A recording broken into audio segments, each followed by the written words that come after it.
Morning. How's it going? Oh, suppose I need tunes.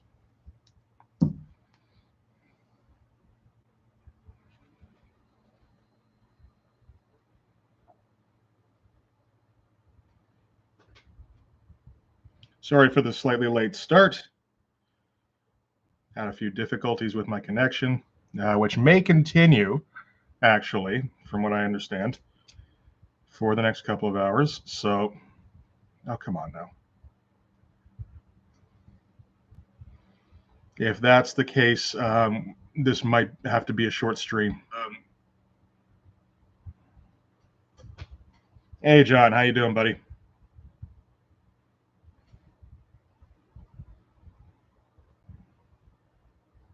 What's the halfway decent mix on this? I feel like there's not many. Let's try this one.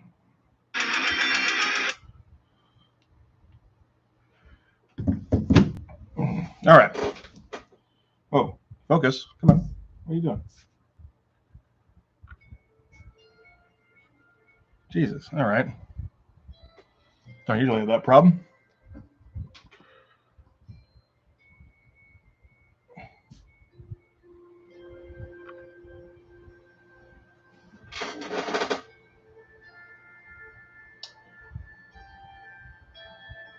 Is there a DJ, Mitch? I mean, not so much.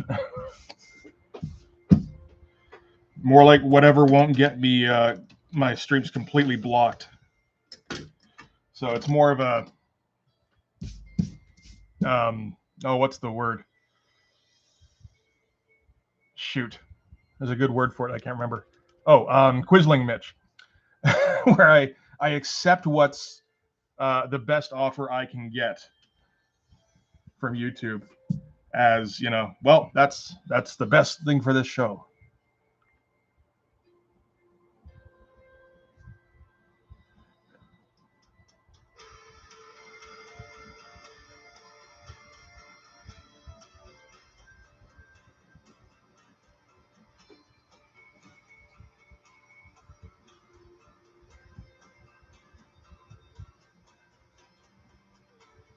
And make concessions at every turn.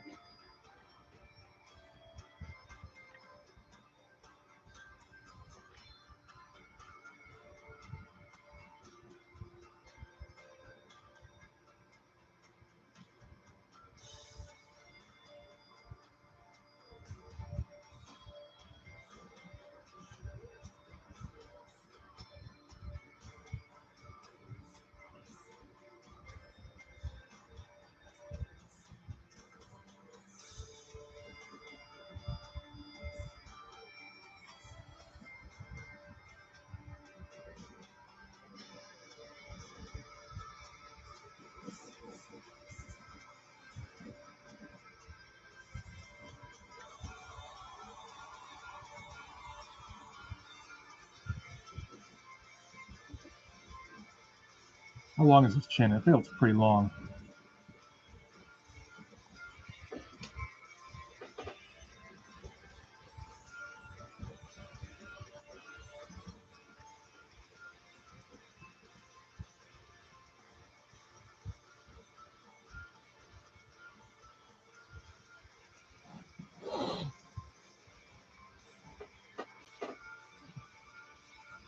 Let's see.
do some basic concessions to, again, concessions, previous pages, trying to accommodate for the background that we did on those,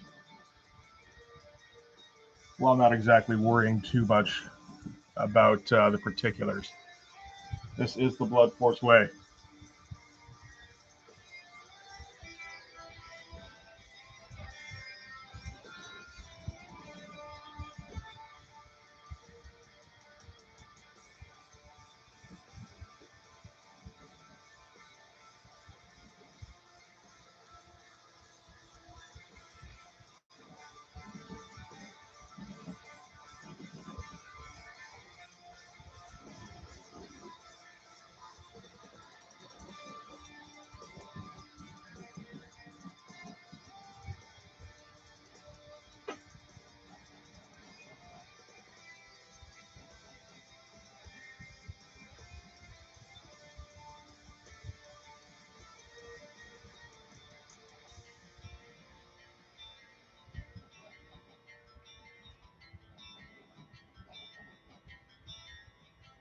Nah.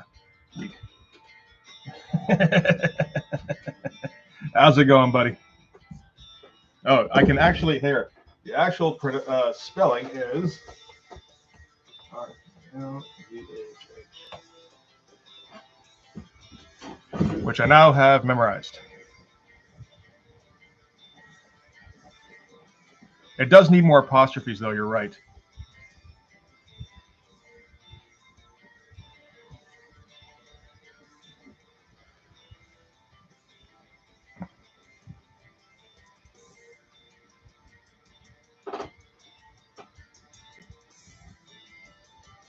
Not that that's, I mean, you know, the whole point of that thing is that it's a word you can't theoretically pronounce with a human tongue. So the spelling isn't exactly. I can spell it different every time, and it would still be in theme.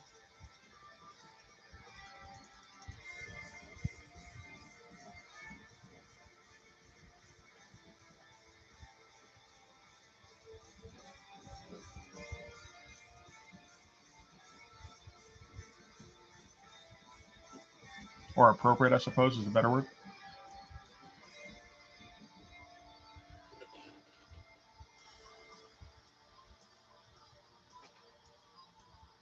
Hey, Windblock. I'm absolutely interested, for sure. You were asking about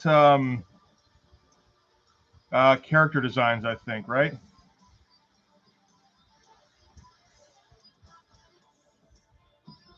I think I tried to get something together on the last stream where I was just going to put some, you know, like just do a strip, and I just didn't have it.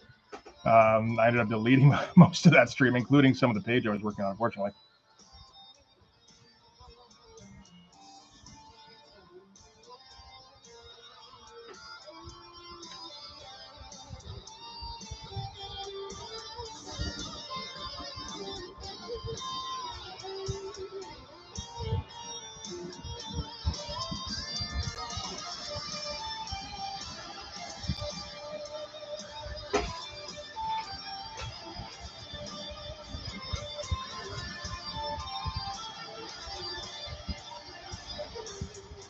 You can go the other way.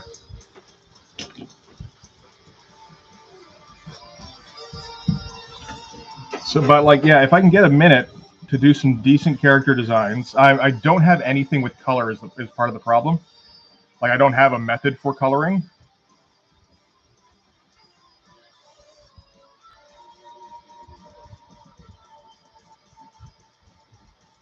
So I'm gonna see about ordering some Copic markers at some point to just at least get some basics down.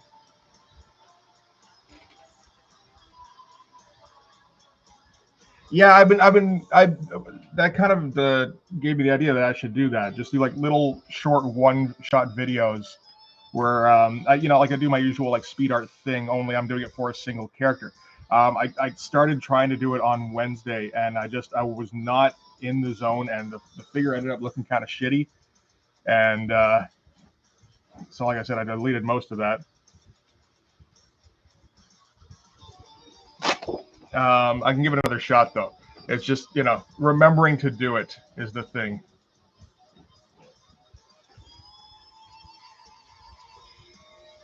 Yeah. The thing is, I need those colors in order to determine what the color is first, because I don't really know yet in a lot of cases. I've only ever drawn these guys in black and white.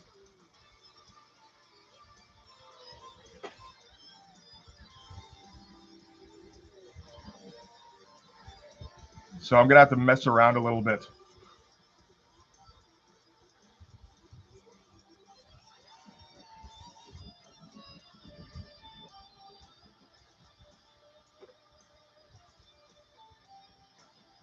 To figure out what exactly. Like some of them I know. Popo I know. Hawksap I'm pretty sure for the most part.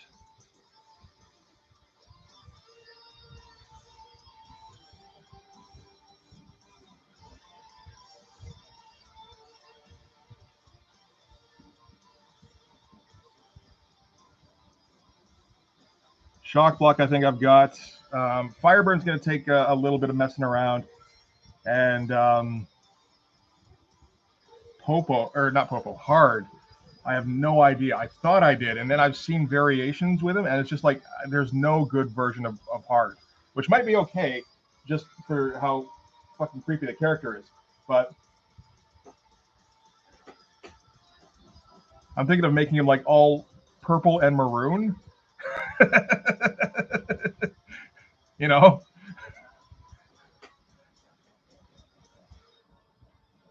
like a bulging cock, but because that's, you know, kind of his thing. But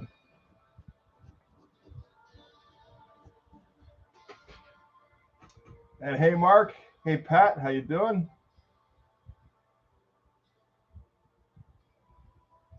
Yeah, no, for sure. I'll try and get some done. I'm just trying to get like a million things done. Still trying to catch up on videos. Getting a little bit closer, but not as much as I wanted to this weekend. Needs to be a little bit lower down.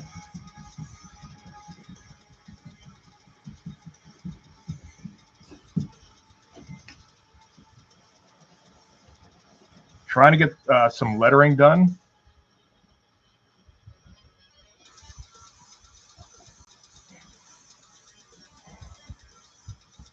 And trying not to get too distracted by things like writing stupid song lyrics for a Blood Force theme song.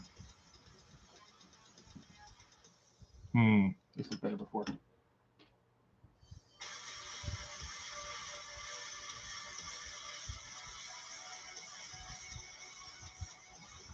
Hey, yeah, Mark, I'm doing all right. It's been a eventful morning, but we're doing okay.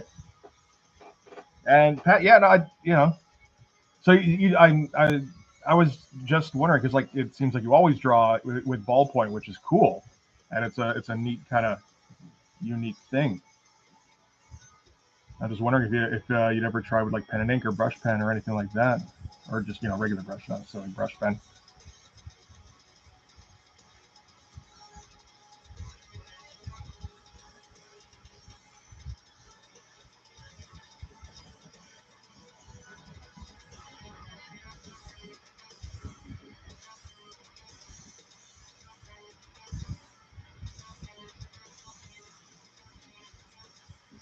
It's one thing with ballpoint; it's a little tough to get a whole bunch of shadow, and that can be a fun thing to experiment with. I mean, you know, unless you're just going at it with the ballpoint, which you seem to do anyway. But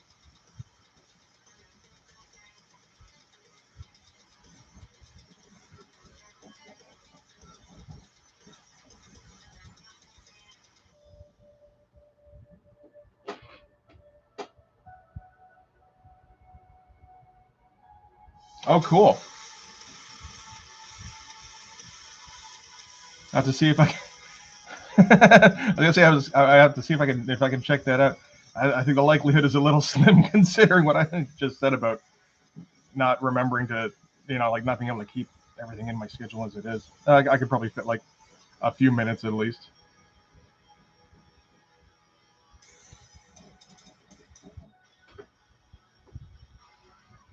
I don't think we'll need a whole lot in terms of background. This one should be a fair amount of dialogue.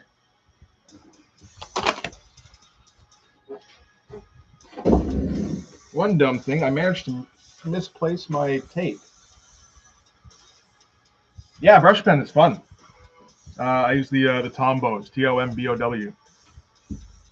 The hard and soft. They've got hard and soft versions. I've got like 40 or some odd soft ones right now because I ordered like 50 of them, and I ran out of hard ones a while back. I do kind of miss those. Oh, there's the fucking tape. Thank Christ. Okay. I spent like 5 minutes searching for tape, thinking like this is the dumbest thing to slow this stream down.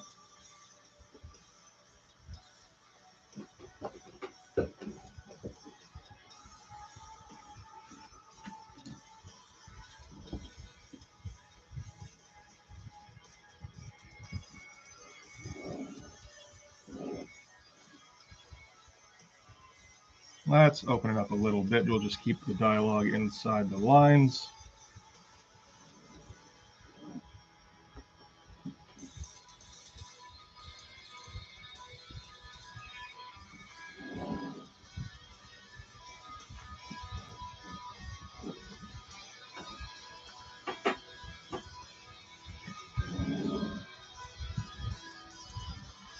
I say that like I have any idea what the dialogue is going to look like on the finished product on this particular page as I'm drawing it. I don't. I'm just fucking making this shit up.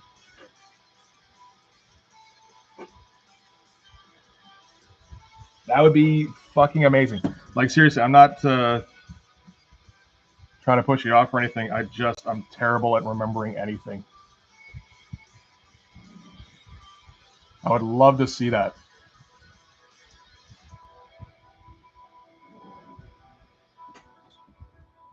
It does seem nuts that anybody wants to draw like, well, not I don't know, they're fun to draw, but like to spend time creating like a figure. Like, are you serious? They are pretty cool looking though, so I mean, I could see it.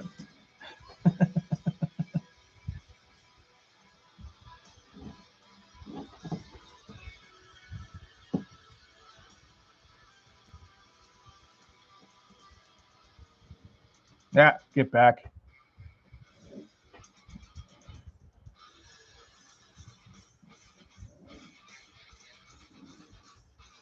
But yeah, I come up with like, I just had like a video, describing what the particulars of the costume, maybe like what why I decided on those elements, because a lot of the time the elements themselves are a joke.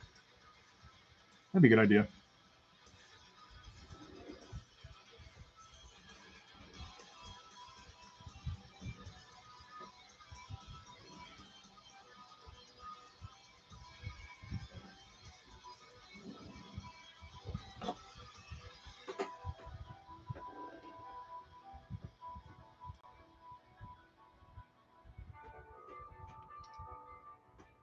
Yeah, no, let me, if you decide to go ahead and try out the brush pens, definitely post your results. It takes a minute to get used to them, but like you can come up with some very different kind of lines that you haven't previously been used to making. Is that even sharpening? It feels like it isn't.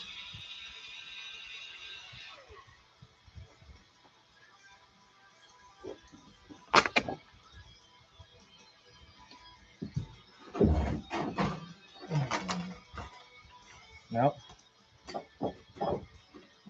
The glove has gone missing again. Okay, we'll have to look for that after.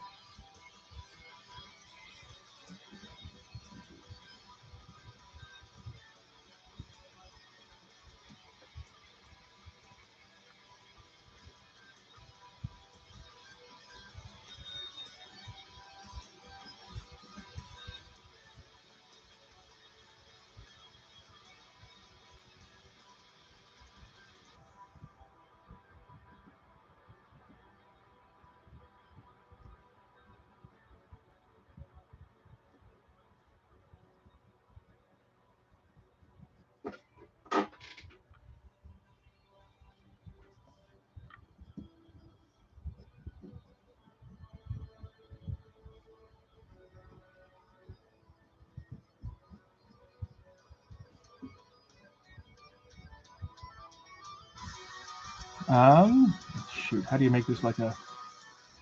I've kind of forgotten how to draw this guy's face.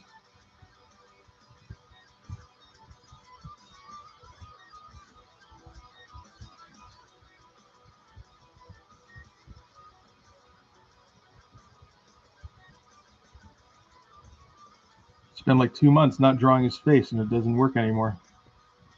That shouldn't be the case.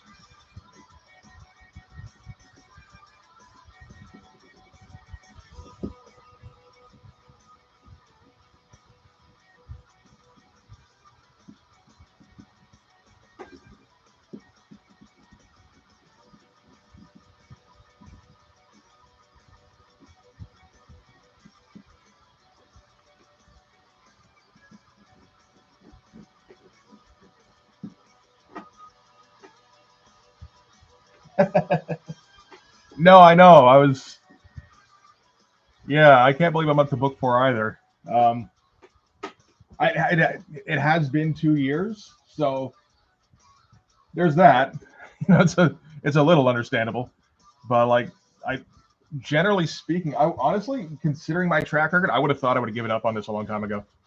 I would have thought like, well, first I would have thought I wouldn't have finished issue 1. I would have like lost interest before I got to the end. Then that didn't happen. It's like, okay, cool. Well, then you start issue 2. It's like there's no way I'm finishing this one. Get through, and now it's just like, well, shit. This is just kind of what I do now. The live streams have been a big help, though,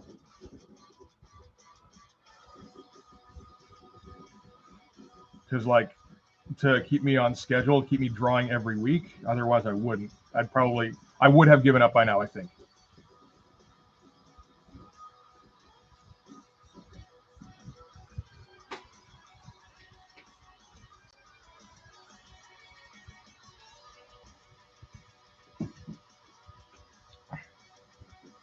Like if it was just me drawing with nobody, like no expectation, I probably would have crapped out before the end of issue 2.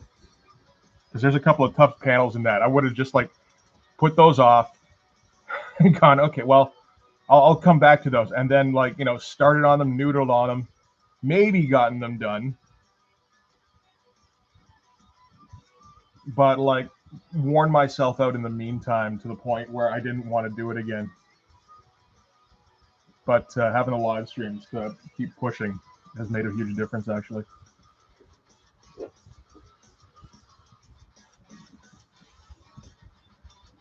Like this panel page in particular, not a fun page to draw, really. There's a lot of like dragon monster guys. It's just I've drawn them before a bunch now, so it's not as fun. But I like the page. Like I like the dialogue. And it's like, man, I kind of want this page in this book,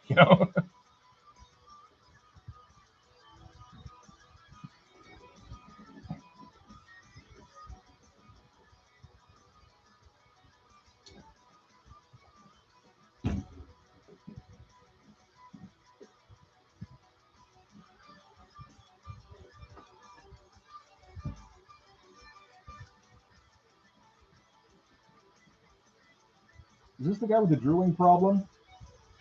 I think it is.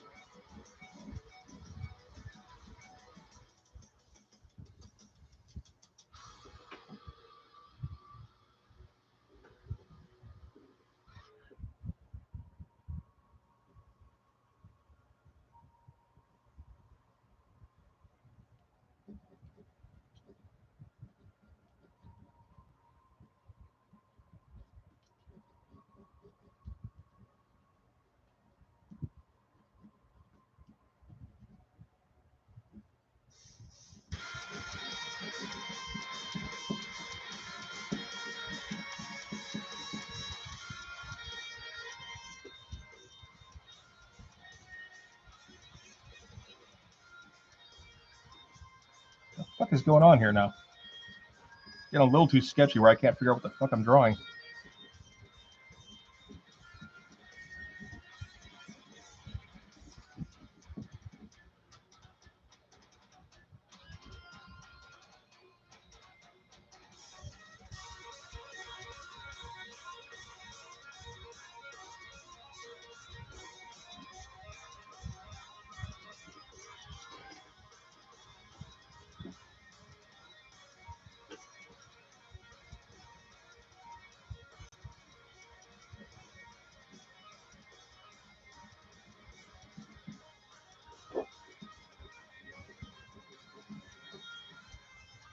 I think like in egg chairs or something, essentially.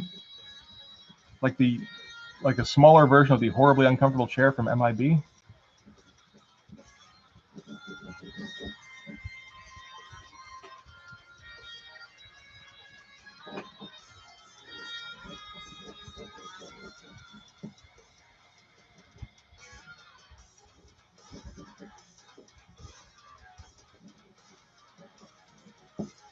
Oh no, we need to switch that over. That's right.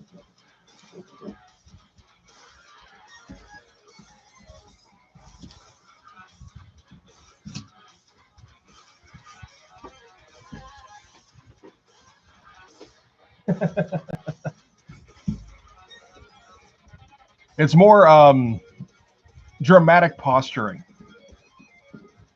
I don't mean posture as in like the way he stands. I mean like, well, that too actually, but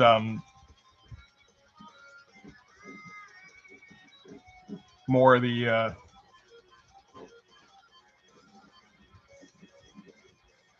See, I'm gonna just forget what I was gonna say. You know what I mean? He's making speeches, and doing it as flamboyantly as possible. Oh right, these stupid shows. Okay, so I remember them now. With the unnecessary spikes on them.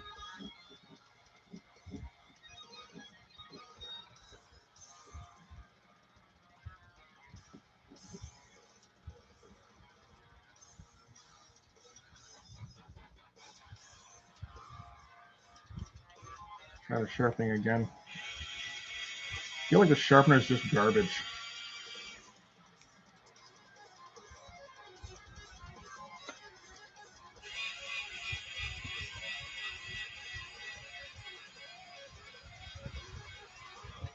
Oh, that's better. Okay.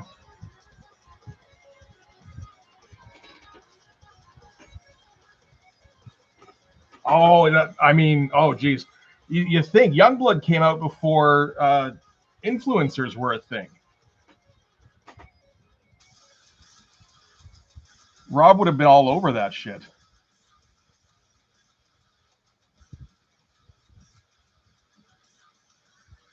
Particularly considering how much he enjoys his Twitter account.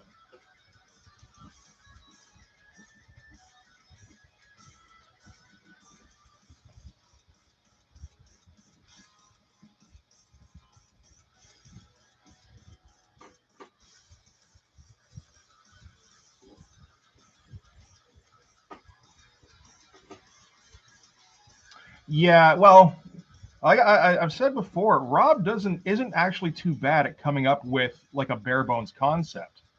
He's done it a few times where it's like, actually, that's not too bad at all. Youngblood was an intriguing concept, particularly back in 91, 92. You know, I was going to say he was working on it back in 85. I don't know if it was, or 87. I don't know if it was actually that at the time, like the celebrity aspect. Probably not, but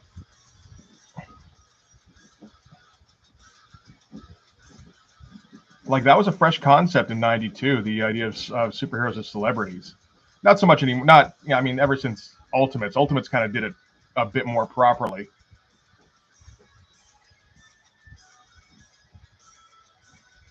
And I mean, you get shit like Brat Pack, and who knows? I don't know, even know what else. Watchmen to a degree.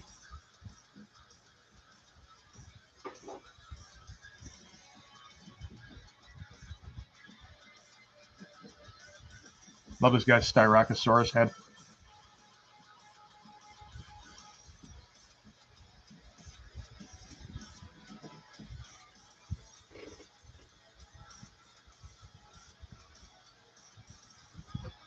Did it? Okay. I think I've checked it out briefly, the Youngblood animated stuff, and like wrote it off immediately.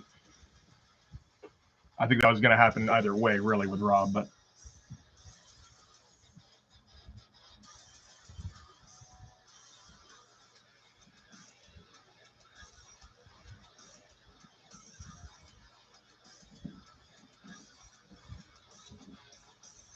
Wildcats did look like trash. I thought I always remember the Youngblood stuff looking like trash, but I couldn't tell you how. So I'm probably just not remembering it right.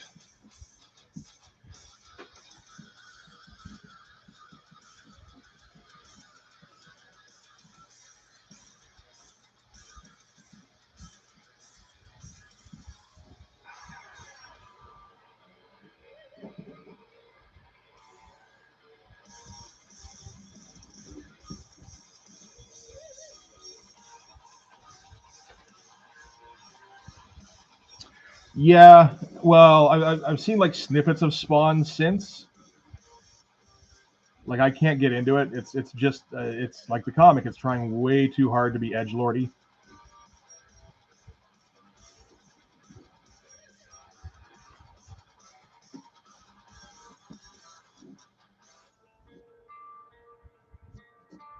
Max did look the best. It did also look exactly like the comic.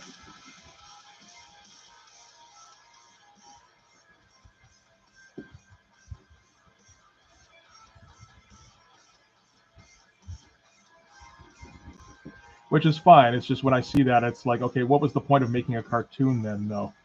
This comic exists, and it's better because it uses it. It actually takes its format into account, whereas you can't really switch that format just straight to animation.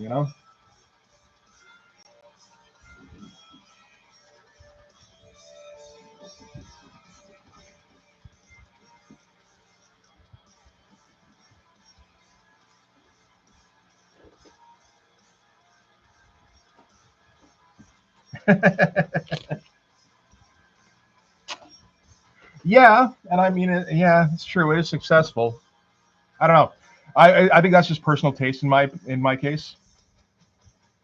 If I'm gonna get an adaptation, I want it to be different because otherwise, I'm gonna do one of two things. I'm either gonna be bitching about the fact that they didn't get enough of it right, or if they get the whole thing right, basically like the Max or Sin City, I'm gonna be like, what's the point of this? I've read this, which I understand is a failing of mine, but you know,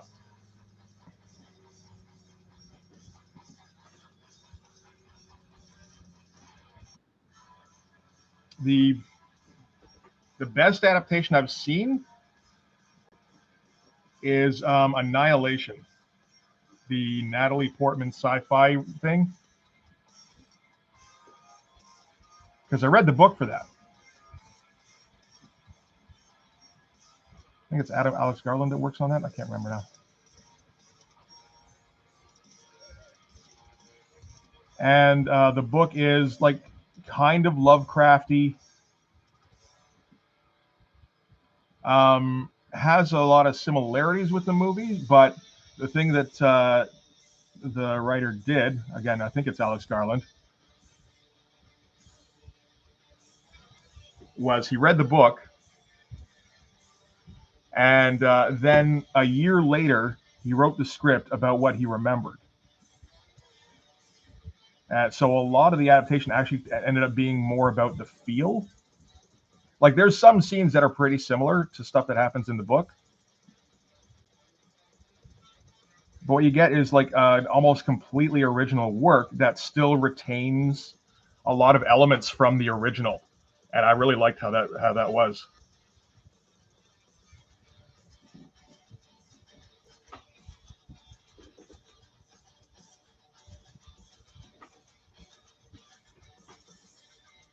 Honestly, I can't say that I've seen much stuff with Natalie Portman in it in the last like I don't know 20 years, unless she just happened to be in a movie I was already gonna watch, like the Thor stuff.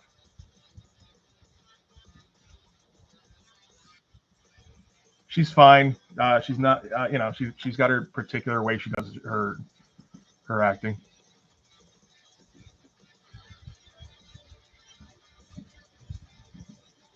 She's not insanely hot like she was when she was younger and I was younger. I don't say when we were younger because that's senseless.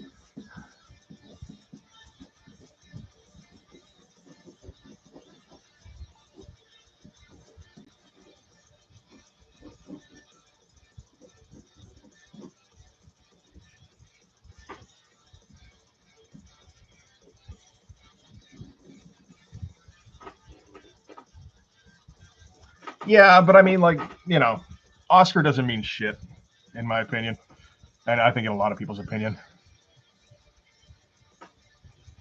Like, how many people have had to get makeup Oscars? Whereas it's more of a lifetime achievement award than because you were the best person that year.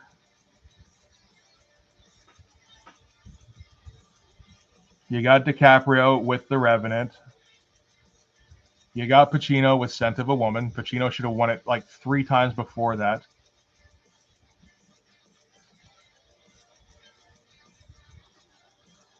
And Scent of a Woman was nowhere near his best performance. It wasn't the best performance that year.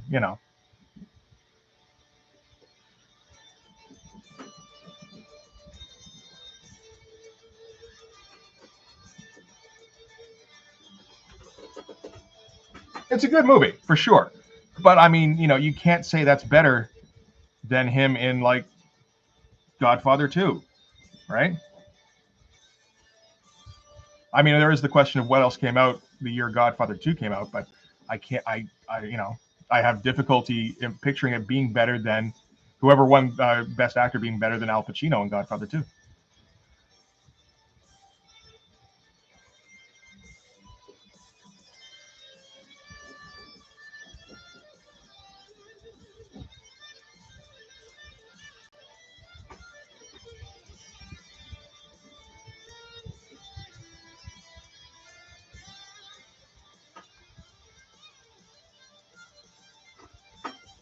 I don't know when you hear about how people actually get nominated and like the campaigns they have to go on, the kind of money they have to pour into it, basically the bribes they have to take or offer.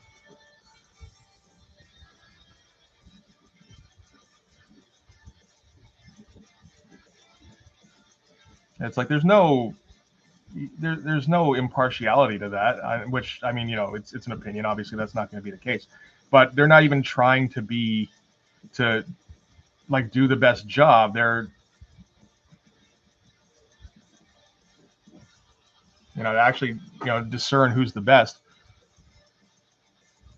It's all a fucking politics game, and when you boil it down, it's still just an industry awards ceremony. I'm not the first person to make this point. I got this from regular media, but if any industry is has I work in insurance. There are insurance awards at the end of the year for who's I don't even know what it is. I'm not even going to be close to nominated for anything. But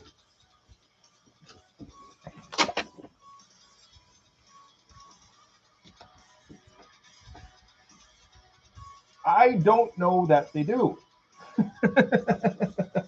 I think you're selling yourself short, Mark.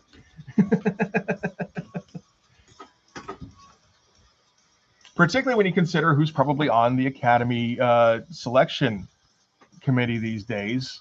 Like, it's not like you get a defined term, to the best of my knowledge, anyway. It's a bunch of old dudes. Do they know anything about making movies these days? It seems unlikely.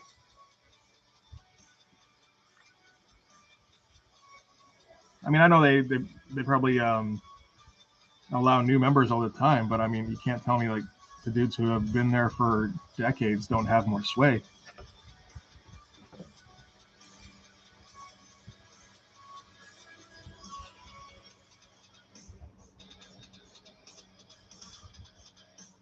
And just because they're in Hollywood and they're behind the scenes and all that shit doesn't mean they know what makes a good movie. If people in Hollywood knew what made a good movie, Hollywood wouldn't be failing right now, or at least not as hard.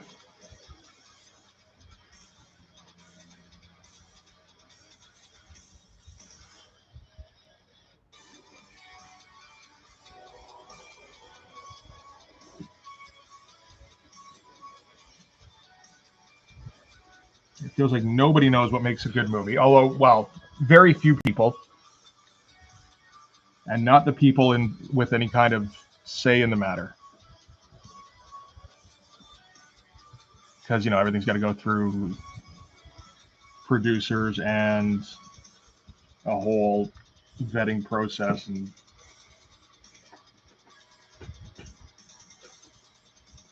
yeah. No. I'm not implying that. I haven't seen her performance in that movie.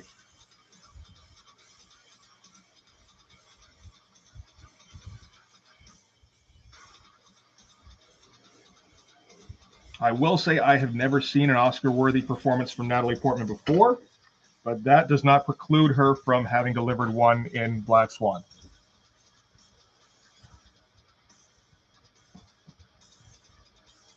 And as I said previously, I don't make it a priority to watch Natalie Portman movies, so my experience with her is limited, to say the least. To just thinking she was super cute when I was like 17.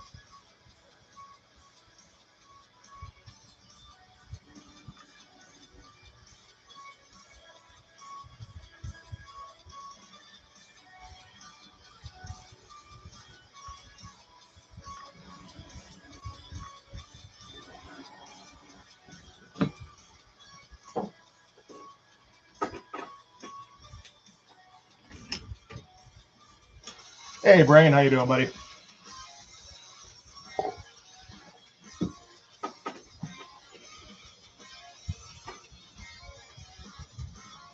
I feel like we gotta twist this a little bit more.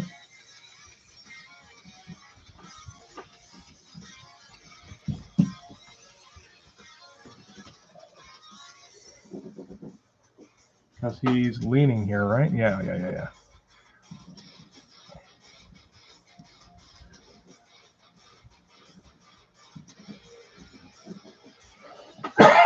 Excuse me.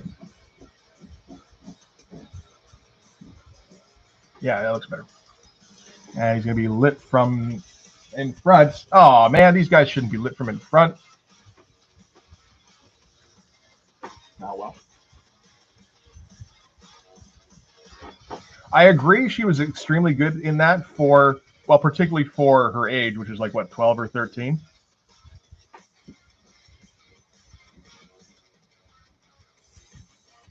I haven't watched that in a while, though. I did some research about the director, and it's creepy as fuck.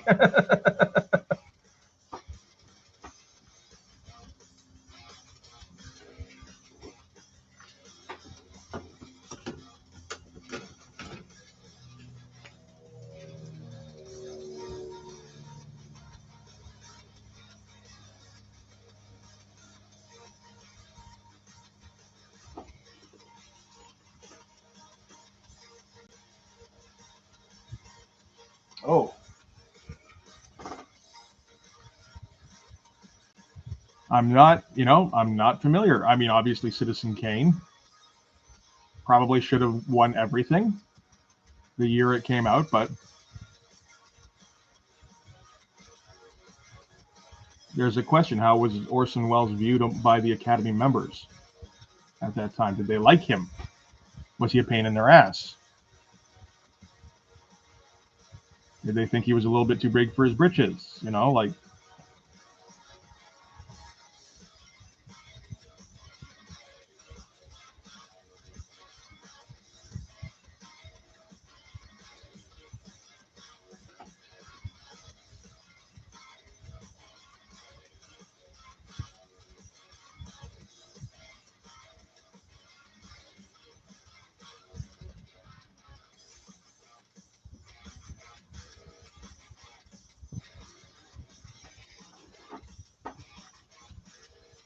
never saw Closer. Okay. Yeah. Hard to disagree.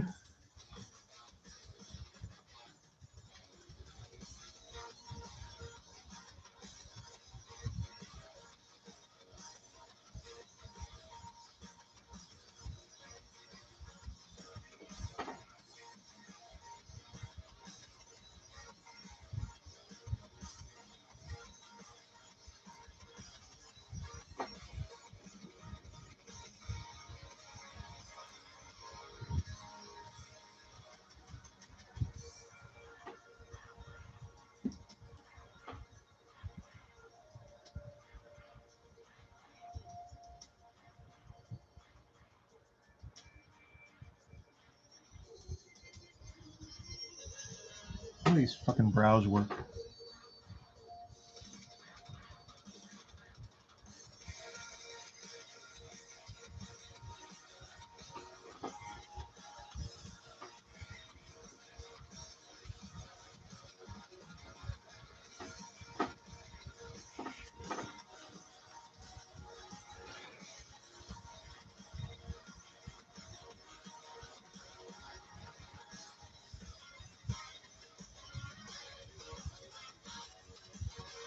Kind of a cross between a Chinese dragon and a gremlin, isn't he?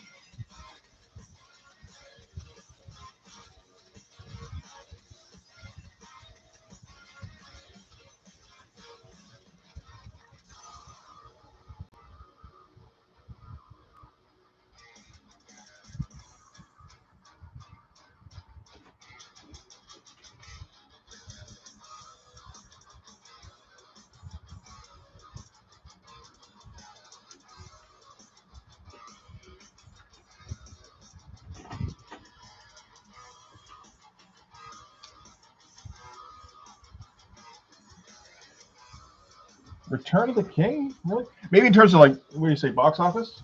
You didn't say box office, did you? But I mean, I can see it in terms of, yeah, how many people actually went to go see it. And you're talking importance, not quality.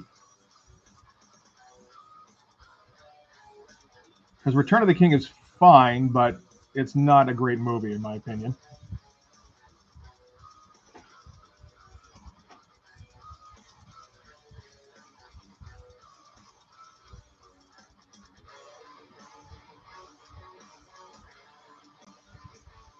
It's hard not to like second chapters more than like final chapters.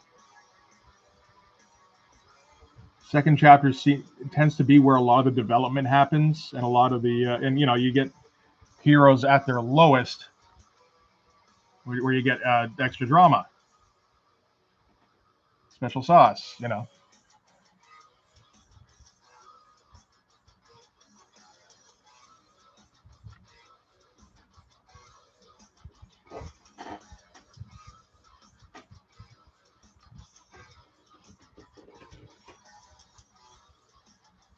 That's okay. My opinion's a minority on most things.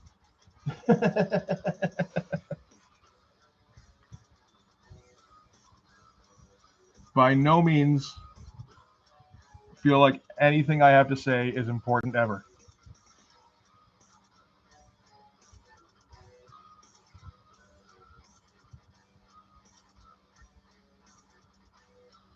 Ooh, pretty.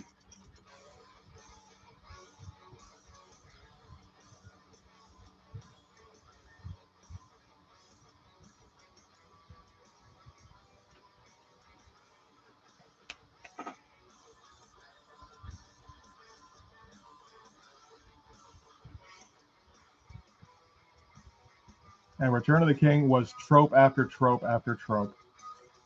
It was cliche. I mean, it was, you know, the Lord of the Rings, it set a lot of the cliches. Thanks, man. I like it. Yeah. But, you know, it's nothing we've ever not seen before.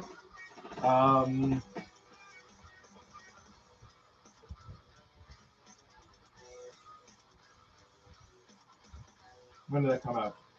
2001? 2002? 2003. Okay.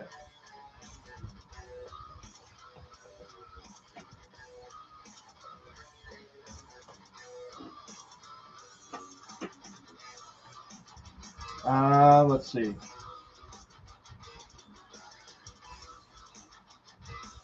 Best Picture. What else was there that year? The Hours, The Pianist, and Chicago. Okie dokie.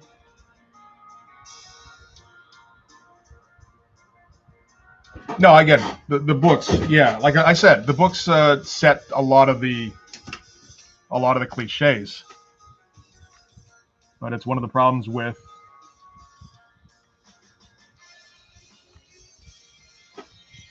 making a movie about well, you know, adapting what, like an 80-year-old book? The things it set are now old news, and it's tough to make it have the same impact.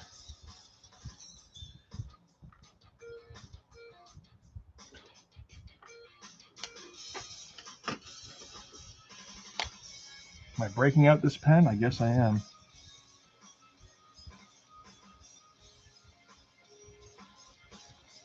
It's top left, at least.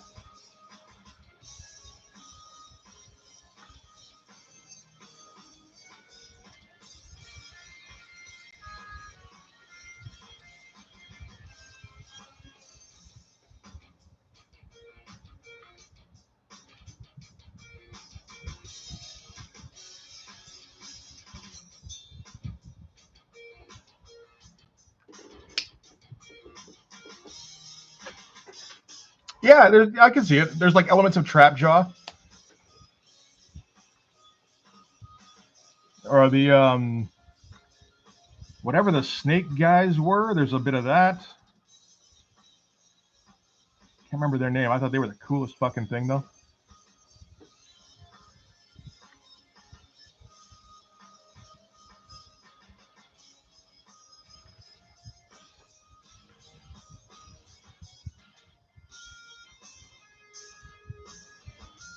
I played with He-Man toys a lot when I was growing. So I mean, it's tough to keep out that influence these days.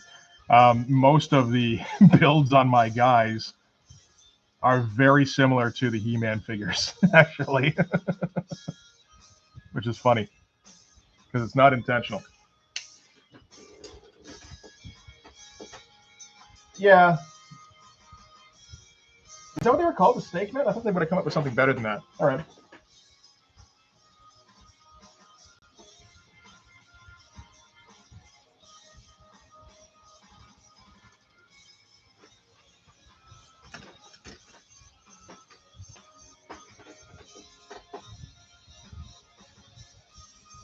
Oh, okay.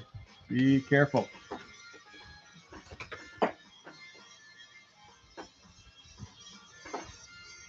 Yeah, I mean, you know, like the Hordak stuff was Doors of Doom. You can't come up with something better than Snake Men?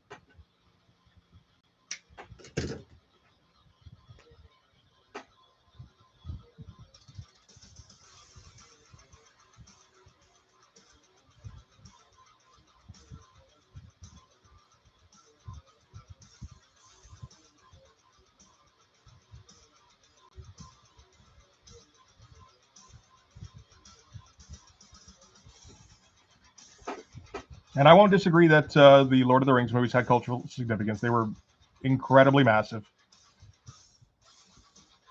I will say I have not watched them in like 25 years, and I have no intention to.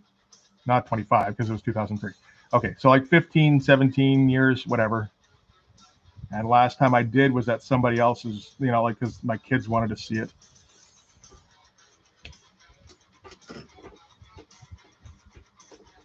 Deadpool Snake Force, yeah.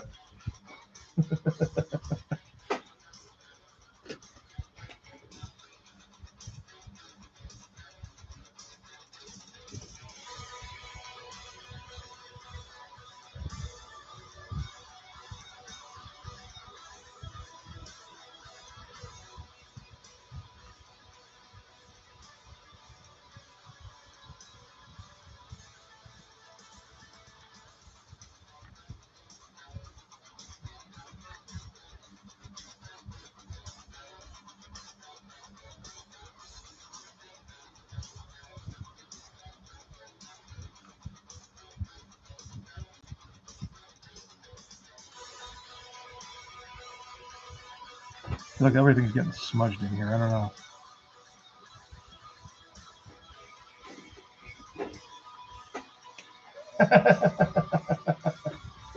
Oh my god. The fast moves? Oh my god.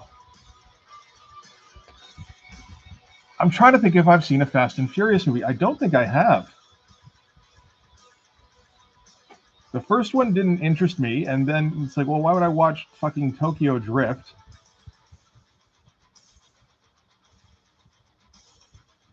I know it's like now it's a completely different beast, but it's not one I'm really interested in.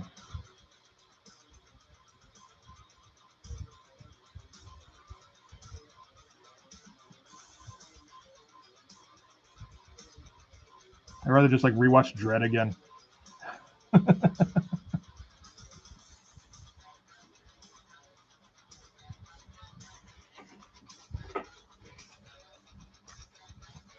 Or RoboCop, or Terminator, or, you know. Well, that's the impression I get, is that they are not little action movies, or certainly not anymore. Is that they were, you know, the big franchise thing.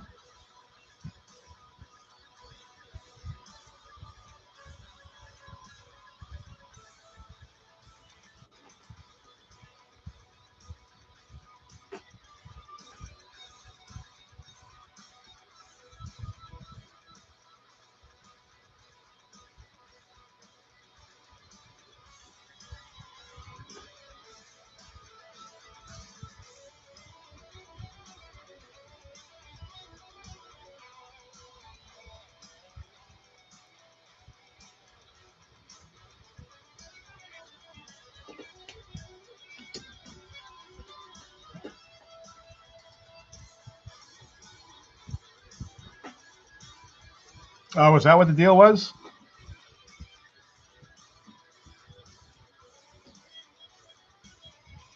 I can't imagine how those movies took off.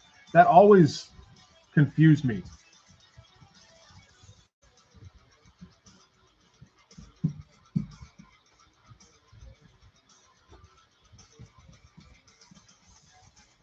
It seems like a God damn it. Oh my God. This is why you don't use that.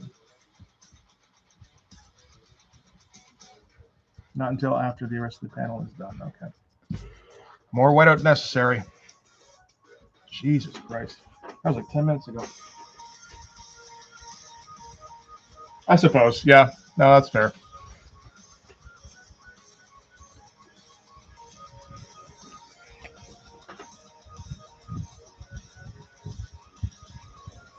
That's just not why I see a movie, generally speaking.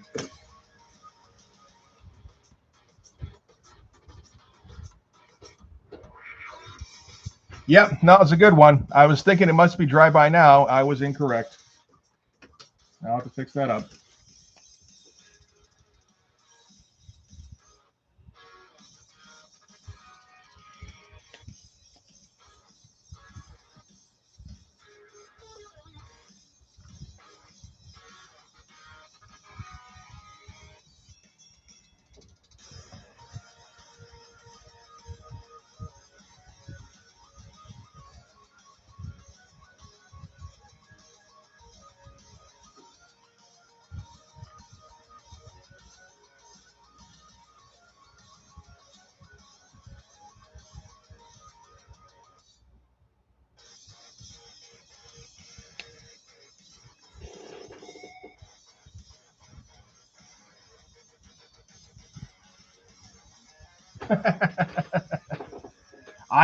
I'm quite sure I saw Thor 2. I couldn't tell you anything that happens in it. Although I'll say the same thing about Thor 1.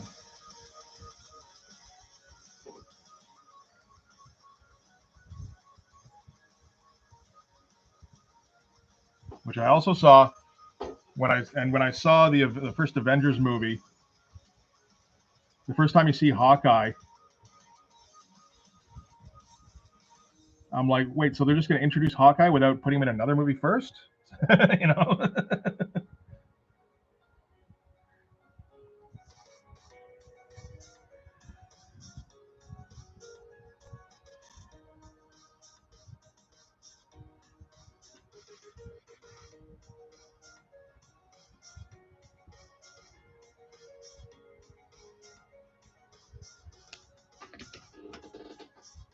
Yeah, that's the one about the Dark Elves. And the Tombos aren't the problem. It's the, what is this, Pentel? Which I keep using for Black Sun. I think I just shouldn't anymore. Maybe for its own drawing one day. I think I just have to put this thing aside because I keep getting tempted to try it out. Oh, you're not a fan of Alien 3? I mean, certainly not if you're expecting like a continuation of Alien 2. I can see that.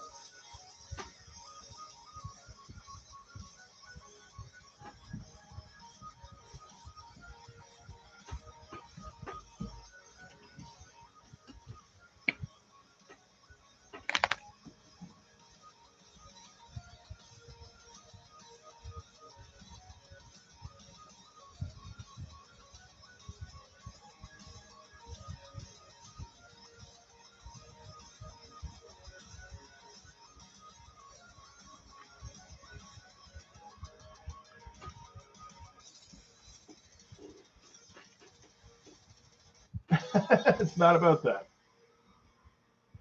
No, these pencils take forever to fucking dry. It kills me. It's more about how Ripley's life will never be good again.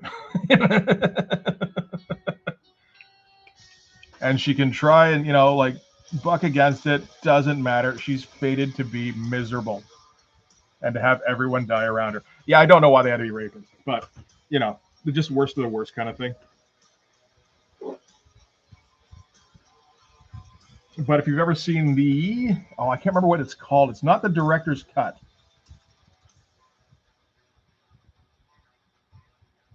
I have it. I can't remember what it's called now. I want to go.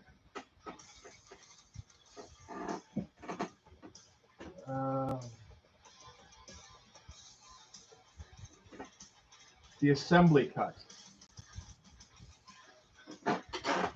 It's much different. There's a lot more stuff added. There's a lot more mood. Basically, that was the movie that David Fincher intended.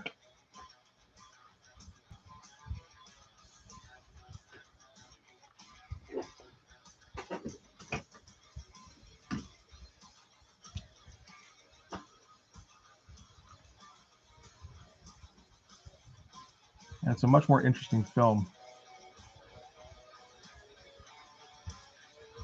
Like the studio version, the one that came out in theaters, he's completely disassociated himself from, of course. I don't know if you guys are familiar with the bit in Fight Club, which he also directed, where there's the scene where they go into a video store and magnetize a whole bunch of DVDs, so erasing them. And the DVD in question that they pick is like a shelf full of Alien 3s.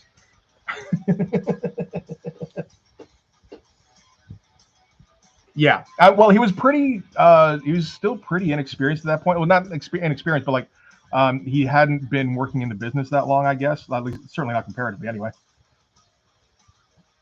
So he didn't have that like auteur status. Auteur. There we go.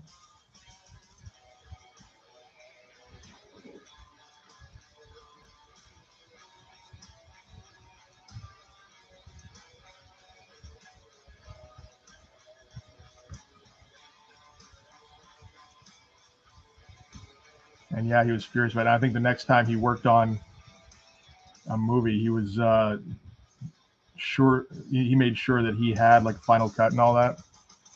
And that probably would have been 7, thinking about it. Either 7 or Fight Club, both of which are pretty fucking good. I made a shit ton of money. Yeah, no, it's true. Well, no, what's his name? I don't remember the character's name or the actor's name. I feel like I'm closer to remembering the actor's name. The main guy with the glasses, the bald guy. He wasn't. Did he say he was a rapist? He might have said he was a rapist. Okay, maybe I'll just shut up then.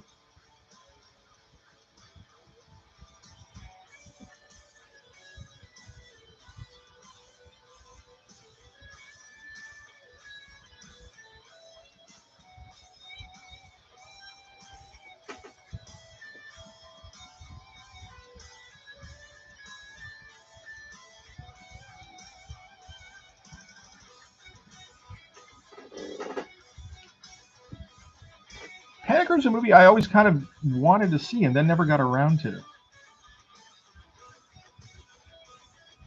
I feel like I really haven't seen very many David Fincher movies at all. I've, you know, certainly not after like 2002, 2003. I feel like, is this thing still wet? Feels like it. That's insane.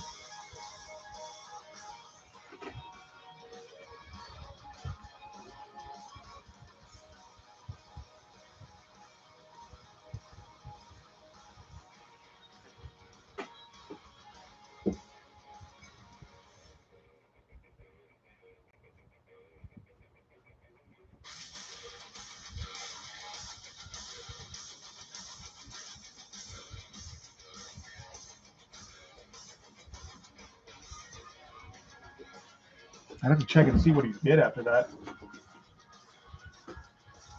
He did Benjamin Button? I had no idea.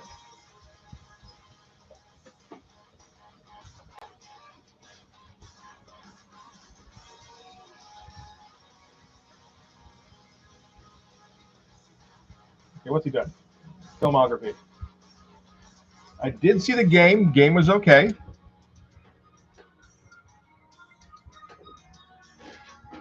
Fight Club, Panic Room, Zodiac. I think I've seen scenes from Zodiac, but not the whole movie.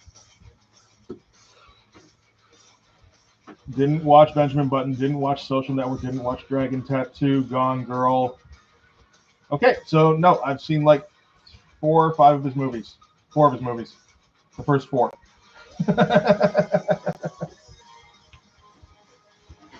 Gone Girl is like a different kind of thriller, trashy kind of thing.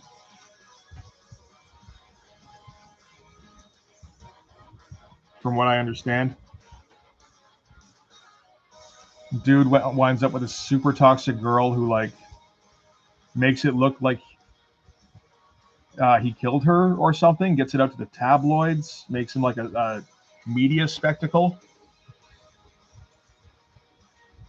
Meanwhile, she's actually fine, I think, or maybe she's not. She might have actually killed herself.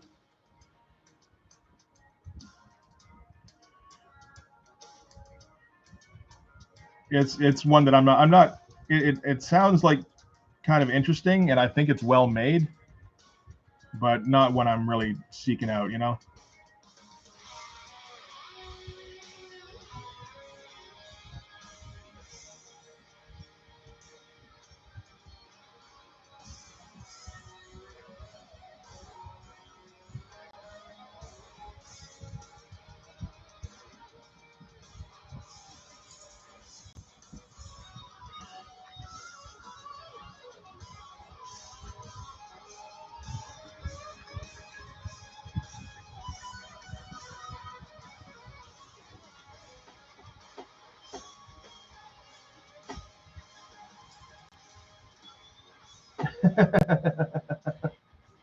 Yeah, I know. No, I feel the same way.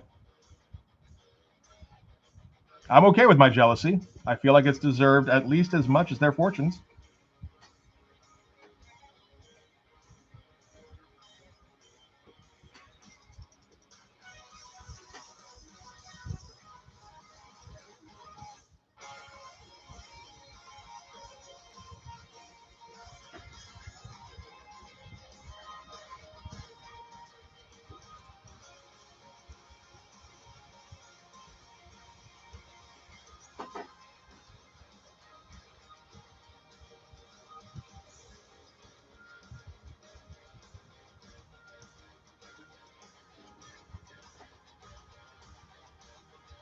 That's the Uma Thurman one, right? I think I did. That came out when I was working in a video store, and that was when I was like, yeah, no, I'll check that out. I have no idea what happened in that.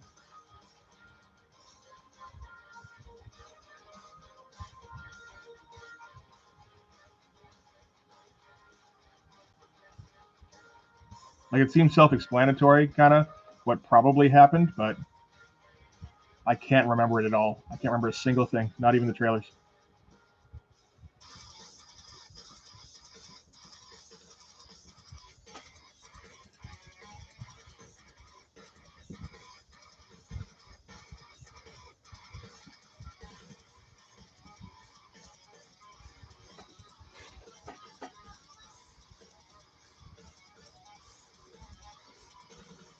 No, that's kind of true, actually. Yeah, that 7 being kind of a proto-concept for the Saw movies.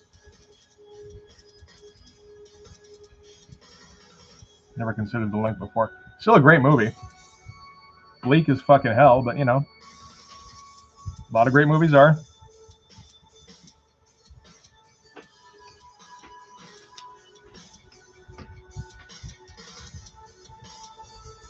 Yeah. No, I know. She gets super vindictive. But like, you know, super vindictive. Yeah. Probably trashes his car or something. I can't remember now. That sounds vaguely familiar though.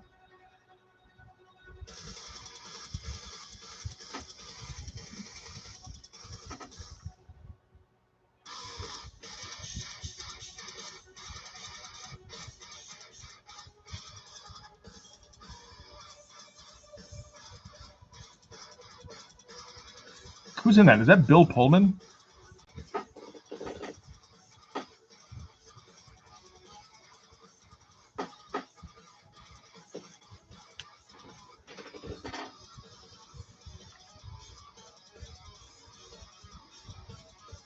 If that's Bill Pullman, I'm a little proud of myself because I did not look anything up there.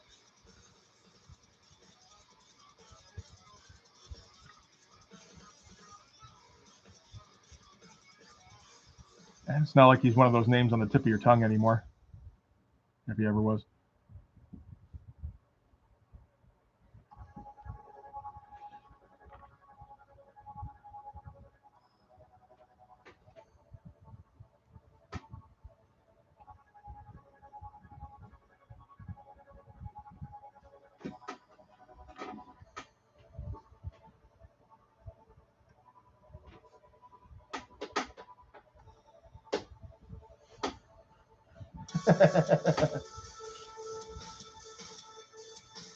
I was aware that David Fincher had done a lot of music videos before he got into movies.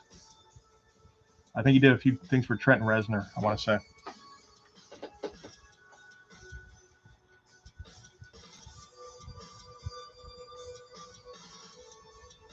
He certainly got the style for something like Closer or whatever, really.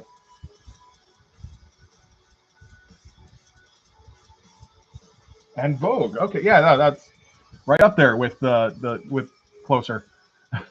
You got to pay your dues somewhere, right?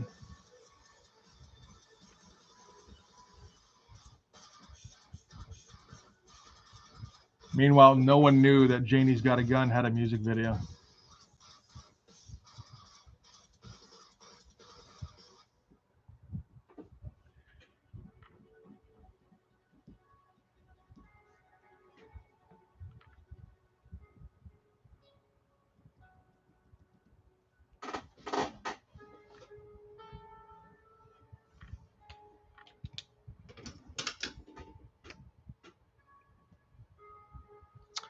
No, true. Actually, I just saw that like a week or two ago for the first time because I kept hearing from like many different people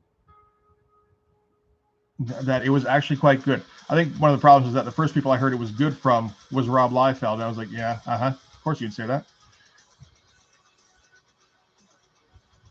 But then I kept hearing it from other people as well. I was like, well, shit, maybe I should check that out, and eventually did. I think I still had to rent the fucking thing. It bugged me. Should be on free streaming by now, but oh well. Well, not free, but you know, if you've got a subscription with something.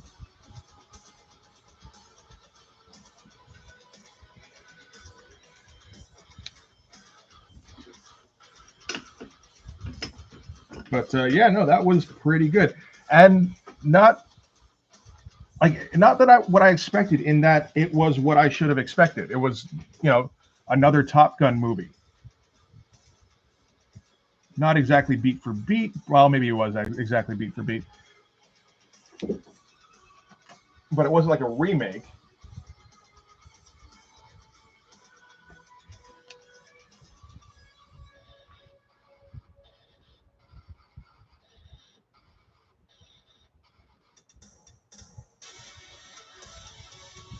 It was like a natural feeling sequel. It was like shit. And like exciting. All of the plane stuff was fucking awesome. And I didn't think they could make awesome plane stuff anymore. Like, that's not really awesome. It's like, well, you know, it feels a little different when it looks like it's actually probably real.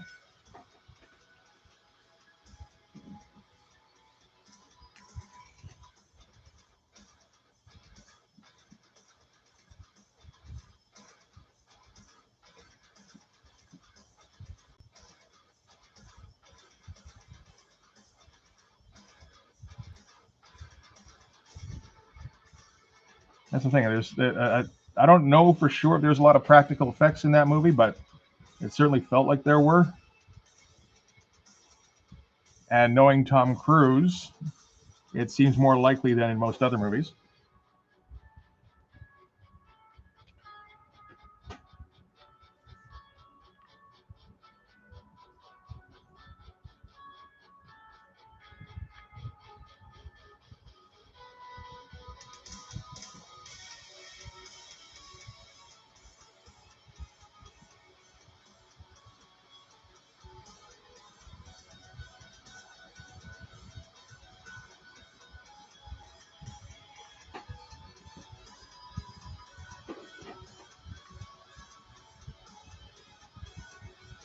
Is this gonna be a 4-hour stream just on this panel? It's starting to feel like it.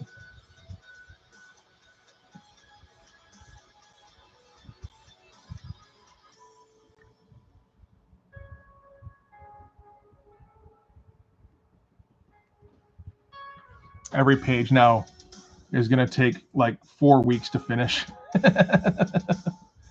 I mean, getting 4 pages done, or issues done rather, before completely vanishing up your own ass, a la Stephen Platt, that's not too bad.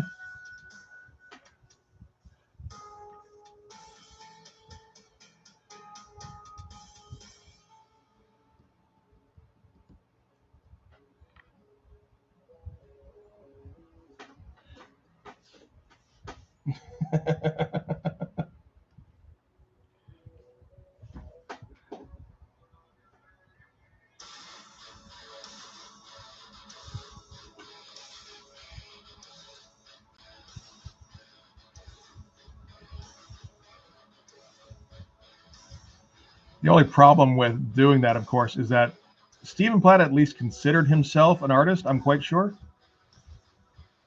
I'm just like, man, I like these lines. These are so much fun lines.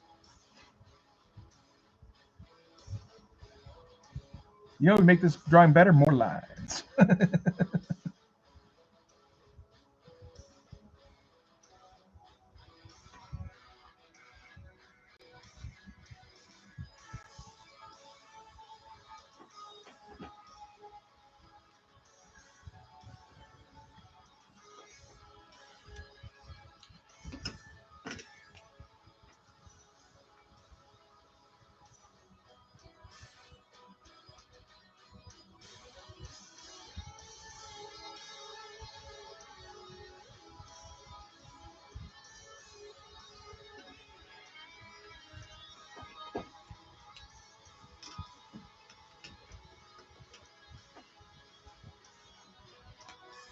I don't know. It's hard. Well, yeah, no, I guess I was gonna say no.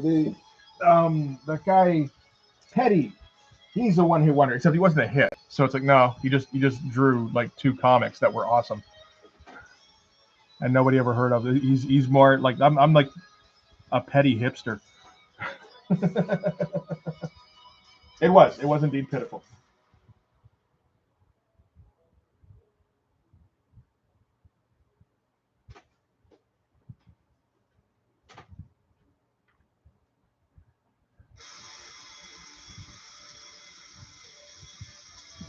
I don't know. Platt to me feels a bit more like something like the Stone Roses. I don't know if anybody knows anything about British music in the 90s, where they were the most popular thing for their one album, and then they didn't do anything for 5 years, and their next release was good, but not the best thing ever. And then they completely disappeared after that. That's Platt.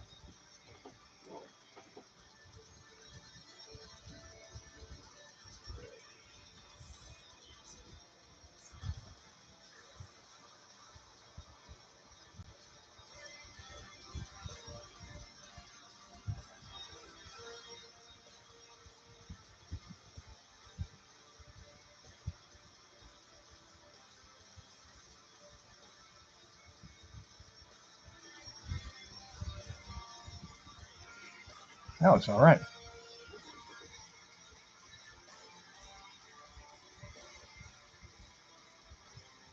Well, one-hit wonders are like that. Isn't that kind of what people do now? Like that's the only way to have any kind of success is to come up with one big song.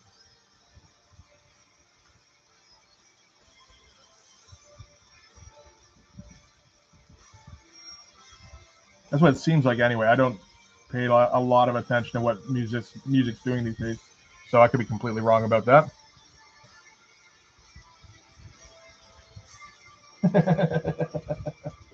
I mean, it, I don't think I've heard from you today yet, Wolf, or I didn't notice your comment before. If you did, good to see you. A lot of people did like Stone Roses, and well, like most people who bought albums in England in the '90s, you know.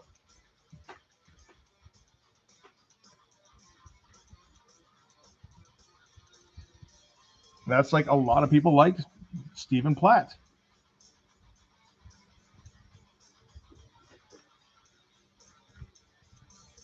Yes, I'm going to keep hammering, like belaboring the analogy.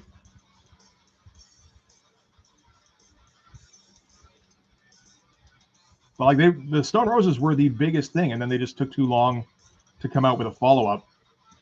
And when they did, they're like the longer it went before their follow up came out, the more anticipation it built. Like, oh my god, this is going to be the best thing ever. And it's like, well, no, it's just another. It's just a very good album, from what I understand. Not really as good as their first one. Doesn't have that same like mind blowing feeling, I guess.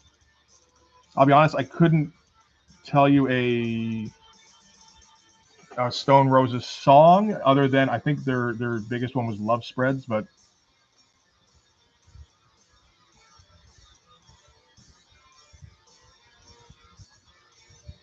I was never into them myself. I didn't like the baggy scene where they were doing all the fuzzy sound shit. I don't remember what it's called. Shoegazing. I think that was it, right?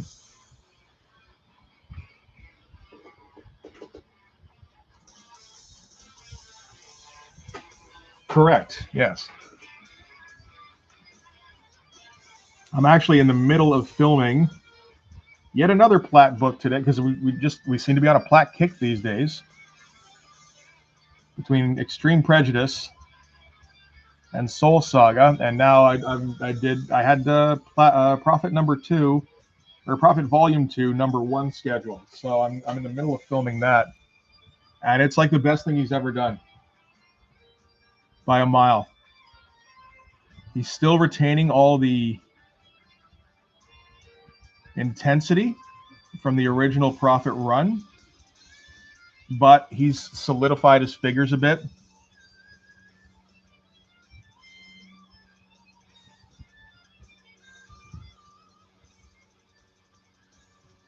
So they look a little bit less wonky. It's still not as, like obviously he's continued to get better over the years to the point where he's just incredibly good at things like composition and figure drawing these days. He just doesn't draw anything interesting.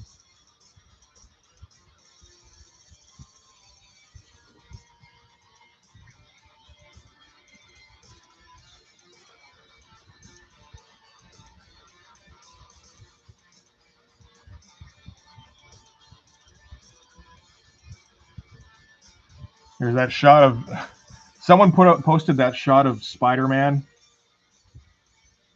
where it's like you're inside of a subway car, I guess, or a bus, and there's people on iPhones and looking at tablets and not noticing that Spider-Man is sticking to the window on the outside of the bus. And it's a good drawing. It's also like, man, yeah, that's certainly not intense.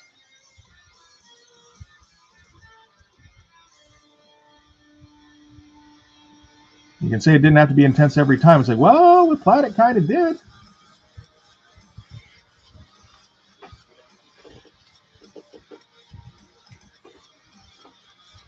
You know, do we think J.G. Jones can do a comparable shot of Spider-Man sitting outside of a bus window? I think he probably could. Doug Mahnke, I think, would be interesting. Like any number of guys could do that just as well. The thing that Platt did better than everybody was intensity, and then he stopped doing intensity.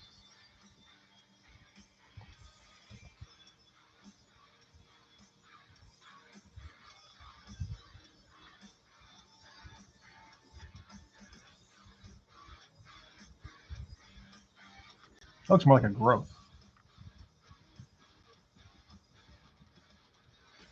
Maybe not.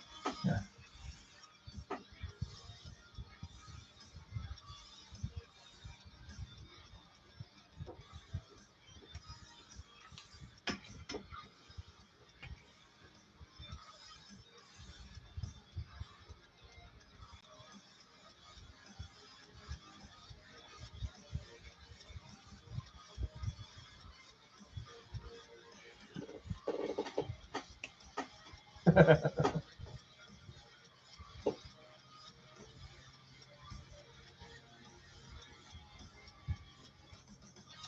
Well, I mean, it is an interesting parallel, like Platt versus Liefeld. Platt was a guy who had a style that was super intense that everybody dug, and then he improved himself, which Liefeld, honestly never kind of did. Liefeld tweaked his style occasionally from time to time, but a lot of the time that seems to have been so that he'd accommodate some new technology better, like better color printing or that kind of thing.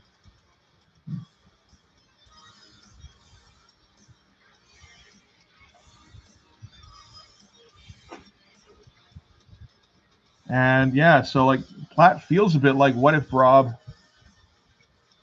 had kept building himself as an artist instead of just kind of staying how he was? And it's not exactly any more,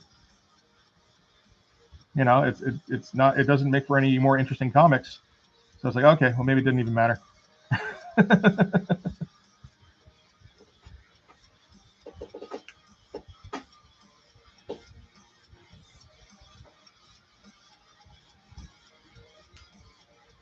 Oh yeah. No, well, I mean, I don't think it's for lack of trying. Regarding Platt not getting the opportunity to get like a witch blade, I think they wanted him to be the next Michael Turner. They probably saw the potential. It's just that Platt himself wasn't. He didn't have an attitude that fit comics. Not monthly comics anyway. Turner could still get you at least most of the pages in an issue, I think, on a monthly schedule. Platt couldn't even come close, from what I understand.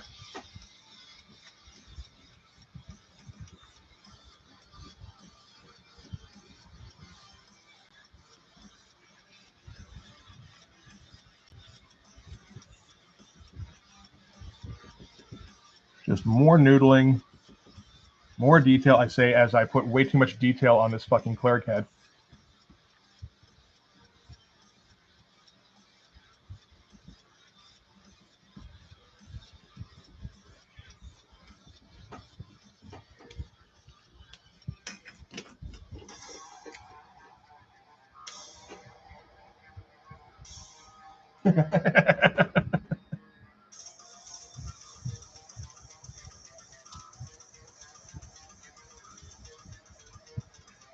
I mean, that's true that he didn't get started on a huge IP. Profit wasn't big before Platt, but I think Platt made it big, but then he had his arguments with Rob, like 4 issues in, and that cut that short. So he had to start his own IP, because by that point he was too big of a name to go working on something like Witchblade, you know.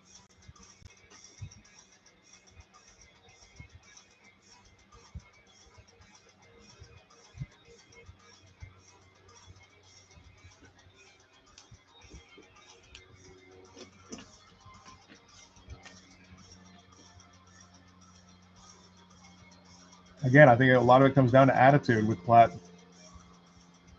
He didn't have the temperament.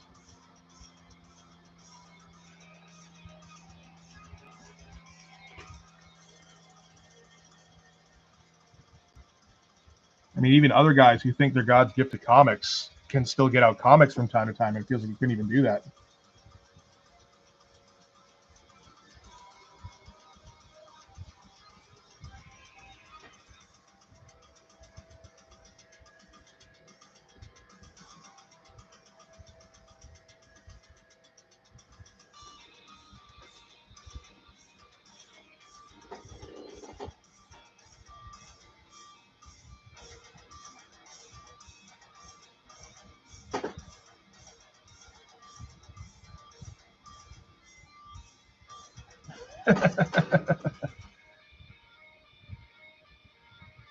You say I gave up on FF Plot 4 to 5 movies ago? Have there been 4 to 5 FF movies? Oh, Fast and Furious. Okay. See, I thought we were on Fantastic Four now, I guess. It's like there have been, I guess, technically 4. You know?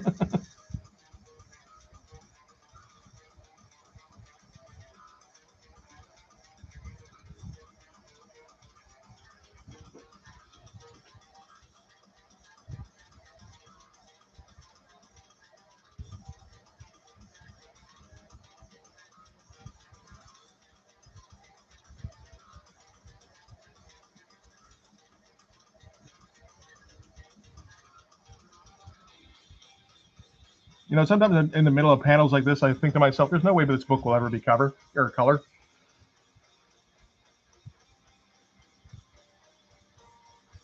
How are you going to color this? You know? It makes no fucking sense. I'm fine with it. Like, I think it will probably have to be a black and white book. But just the original intention was to find a way to get it into color. It's like, I don't think that's going to happen, man. I might try it anyway. Is that done? Kind of feels like it.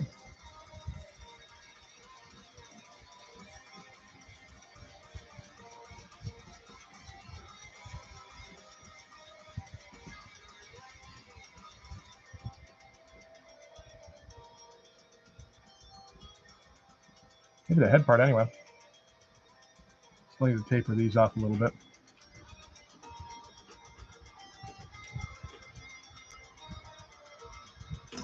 Gray tones would be cool. They would mean having to get some Zipatone or something similar. I have no idea how to do that in computer. And I refuse to learn things. I'm 45. Learning's for youngsters. I was told I could be old and set in my ways by now.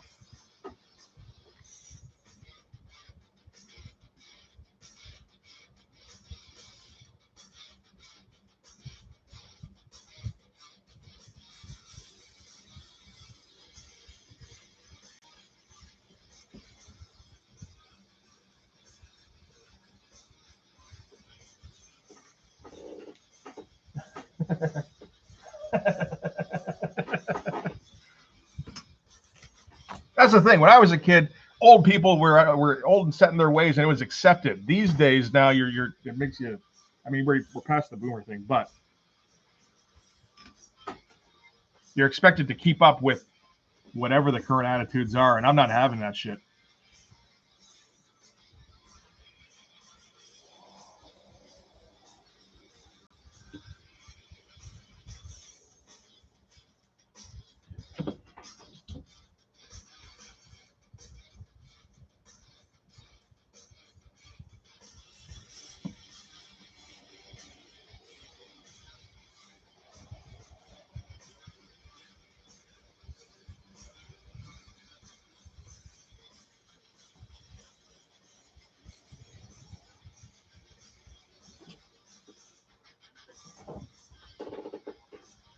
Yeah, man. I got a lawn. Why can't I tell people to get off it? Without getting ostracized. Okay, so that's an hour and a half to get up to one panel inked. We're making good progress. Pretty good panel, though.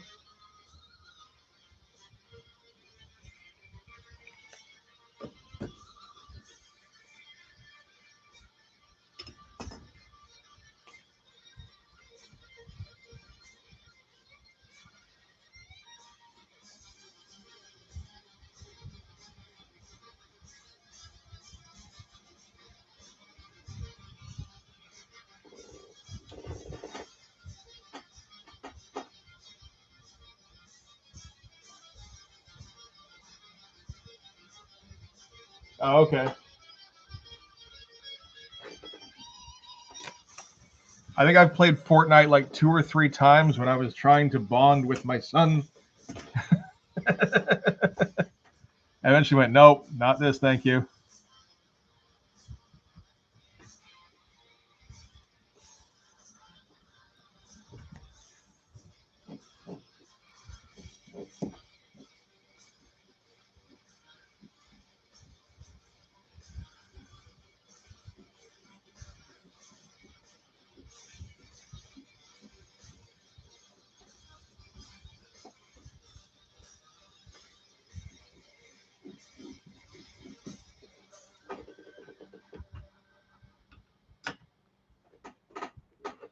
Yeah, no particular interest in that.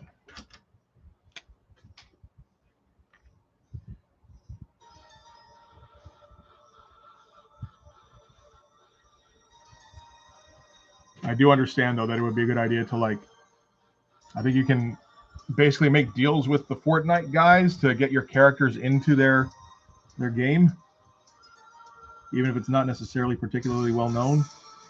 Maybe I'm misinterpreting that. But if that's the case, then I should definitely look into that with my guys. I think they would be fun.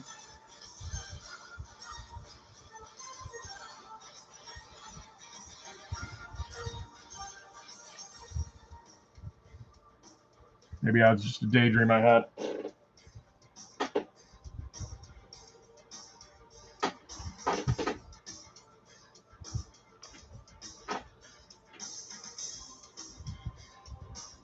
I believe it is similar to the Minecraft.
What are we doing here?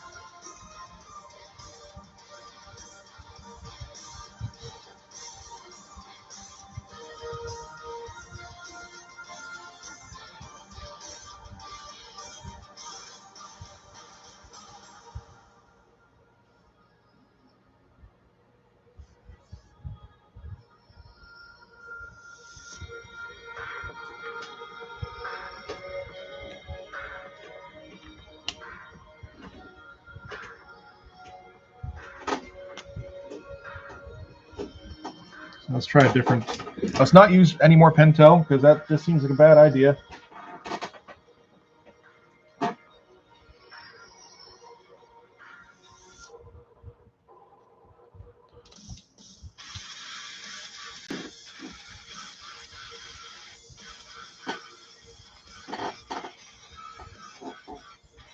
A lot of fucking ink on there.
Oh, but I was going to say before I so rudely interrupted myself. I was thinking when I eventually do a Kickstarter for this, it would be cool to try and do a color version as a tier, like or like an end goal, you know, like standard version black and white. But if we can reach a particular goal, we can get a color version as well, and then like have like, you know how Logan had the color version and the black and white version, the noir version. You do that with Blood Force, where you can order either one. That'd be cool, I think. Not doing no fucking George Lucas shit where you can only get the redone version.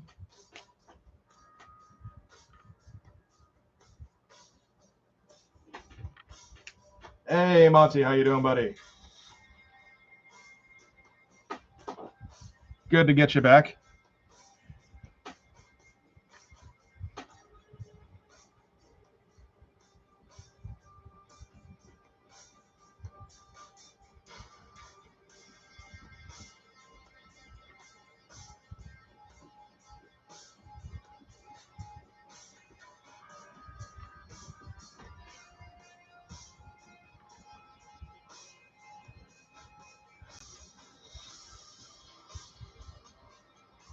Hmm.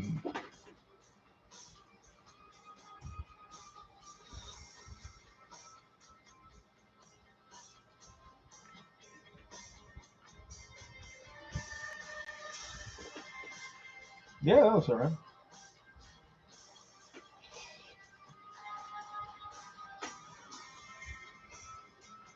Well, I mean, you know, it's been a black and white book all this time, right?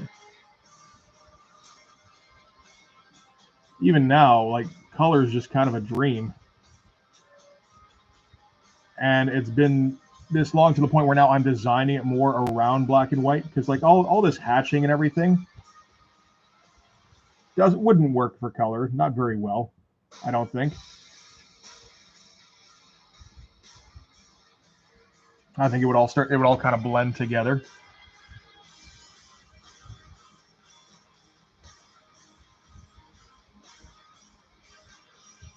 But I would like to see it with some candy colored, you know, color.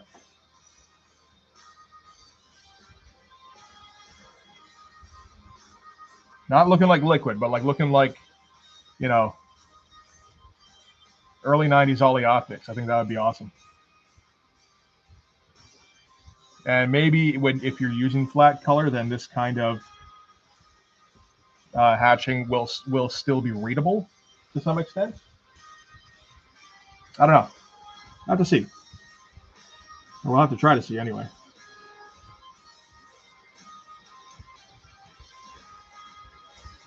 Lord knows I'm not paying a colorist $3,000 on my own.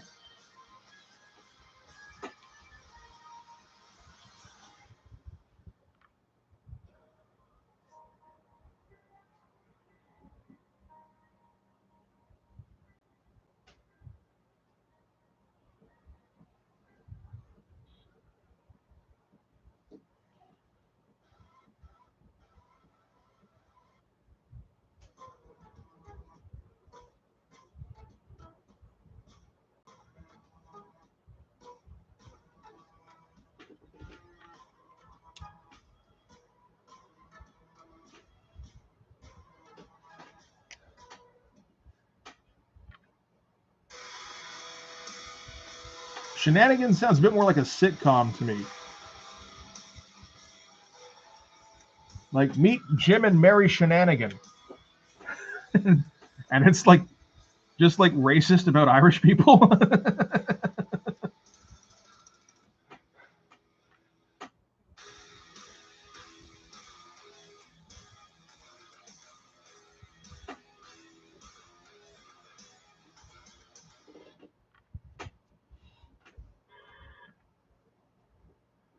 Maybe that says a bit more about me than it does about the name.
No. We're not correcting anybody's spelling around here.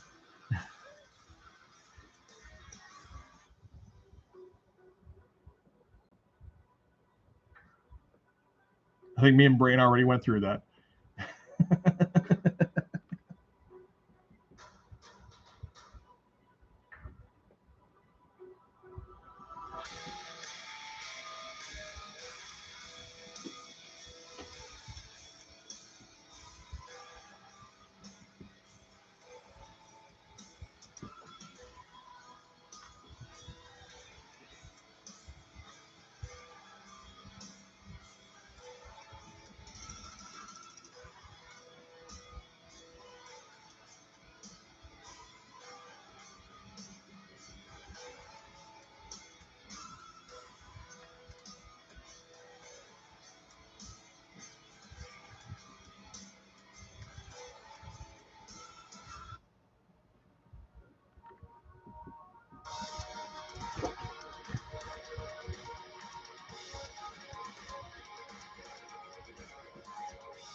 For the win.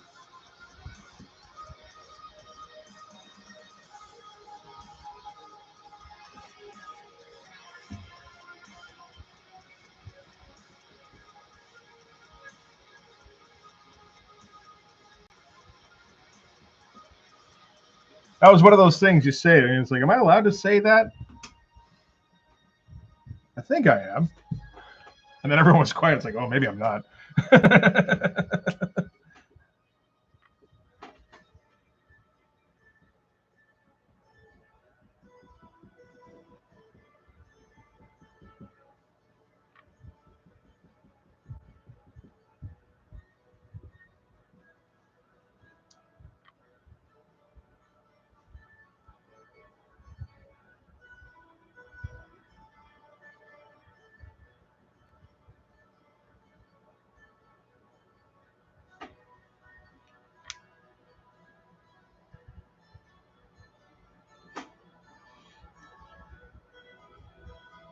See, I'm not, or at least not, directly. I've got a good chunk Scotch and a good chunk English. There's a good chance there's Irish in there somewhere, but not, not confirmed. Celtic is all basically the same anyway, but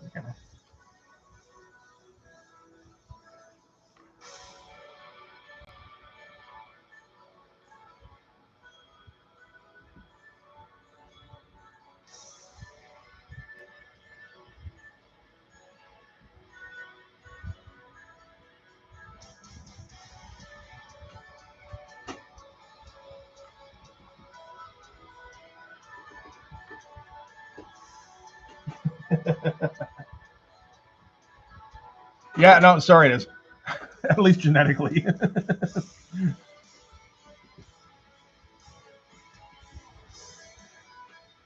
I don't know about that drill. Yeah, it looks okay, I guess. I remember for a while there, my mom was dating a guy who liked to get, proud of his Irish heritage every once in a while. Mostly when he was arguing with my grandfather, who was Scottish. Those were actually kind of fun.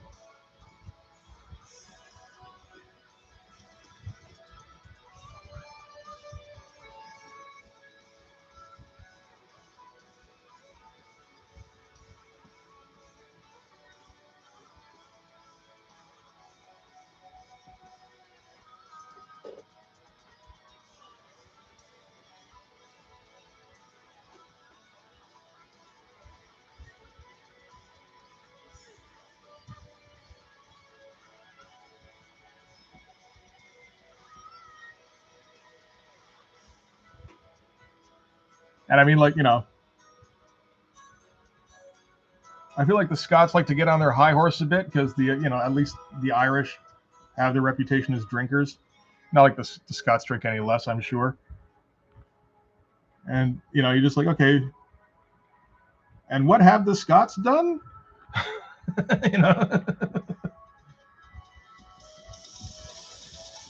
Aside from win Mel Gibson a couple of Academy Awards.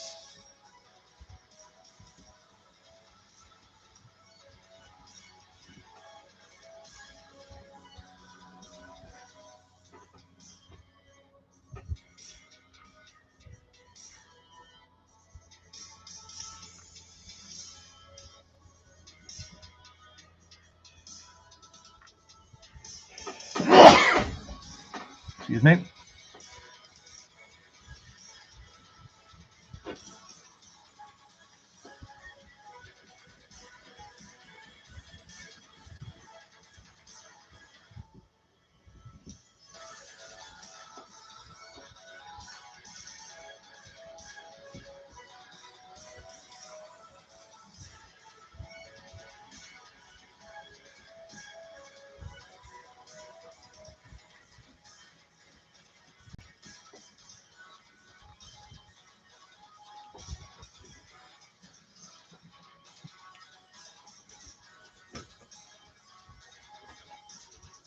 Maybe a bit more black in this.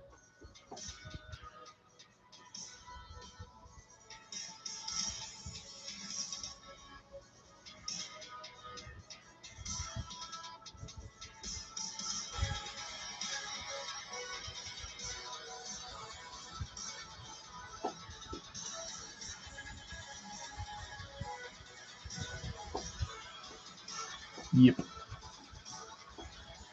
I believe that was correct.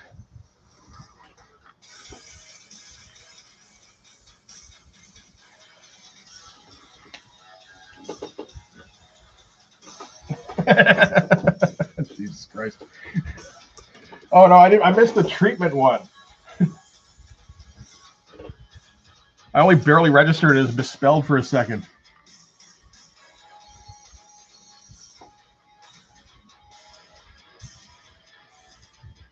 It's like a knockout pun, man. Shit.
You're so vain. You probably think this flex is about you.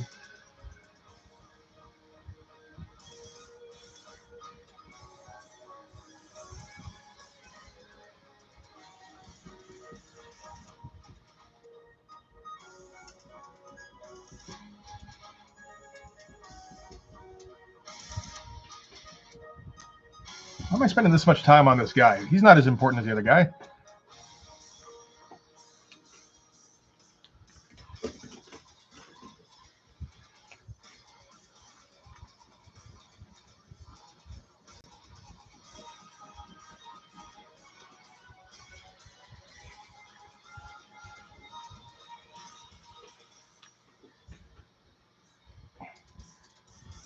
These things are ridiculous. I can't believe I designed these. I keep making them more liney every time I draw them. And then I wonder why I'm not a little further in my book.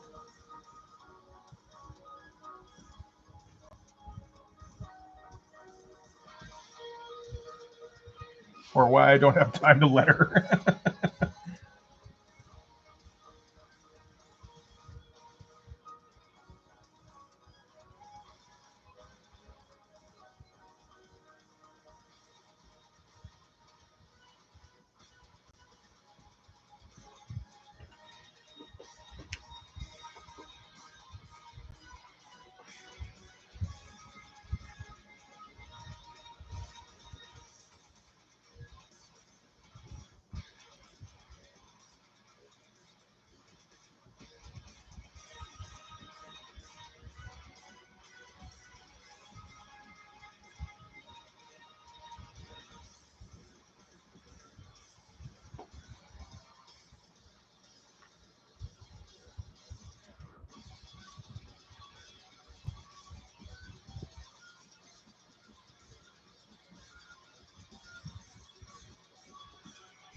Let's see. Wait, yeah.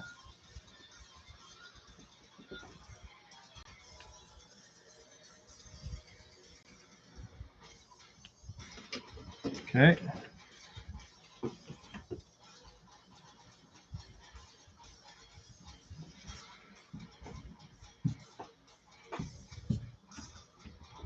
How did we do this before?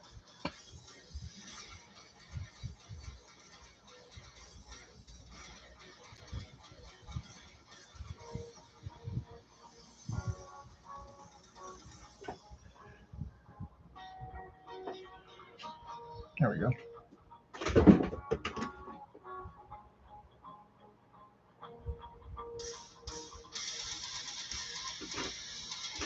Yeah, no, me too. And yeah, I mean, the villains almost always look cooler than the heroes.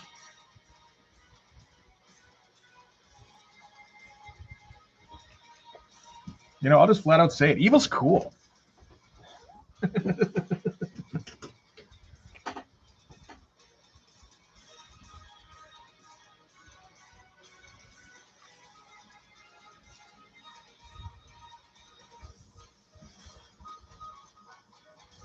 That's why the anti-hero is such a deal. We all want to look like the villain, but just not do the evil things, theoretically. Unless we want to do the evil things, then maybe that not so much.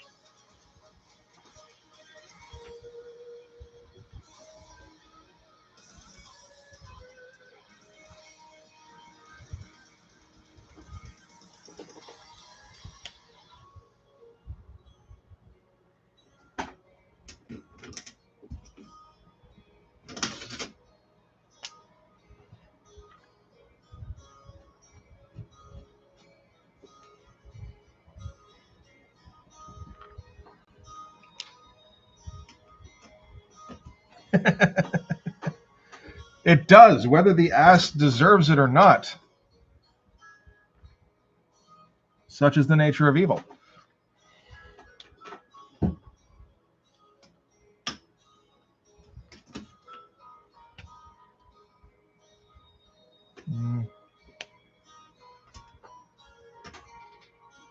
All right.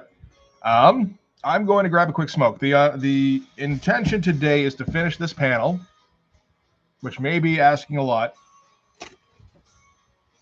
and then maybe just finish this one too, just to get it out of the way, so that I've got a little bit more of the page done. It'll be a pretty easy one, just a close up of an eye.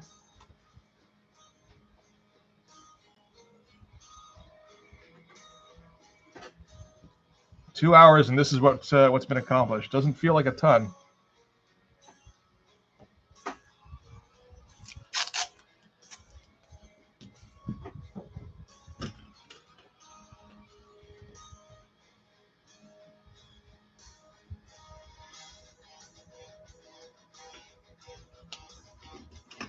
All right, back shortly.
Okay.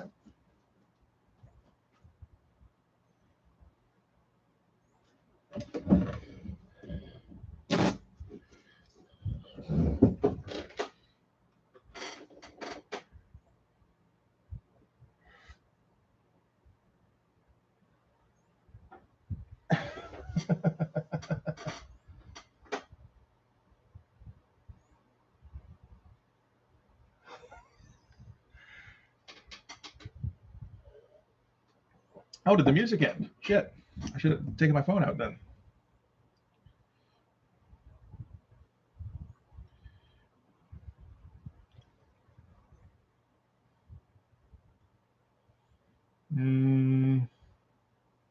Okay.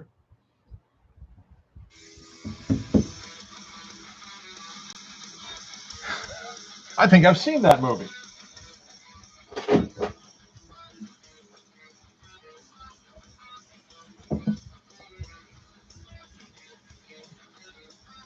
I just didn't dare let my parents know I've seen that movie.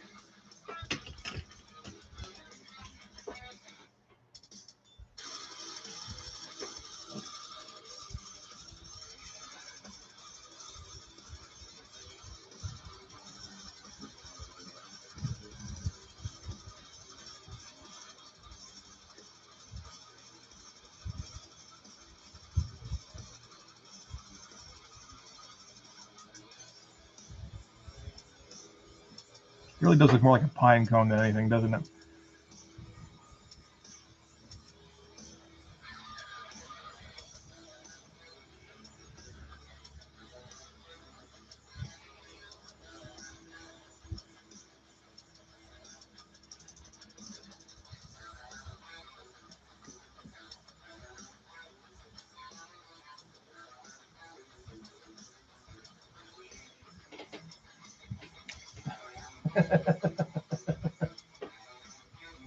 Hey, how's it going? I'm not going to attempt to pronounce any of that, but glad you're here.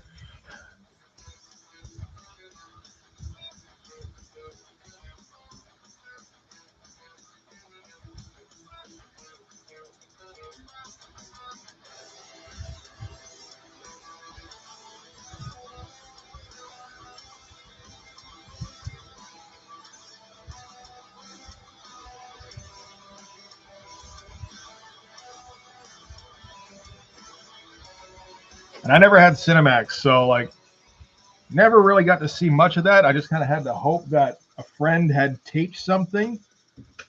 Every once in a while they did, once or twice.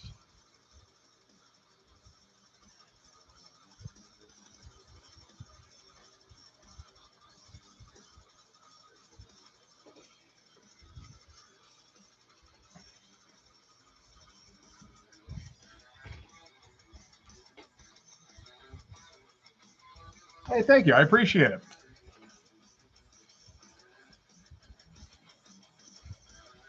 And no thanks necessary. I can't stop talking about this shit.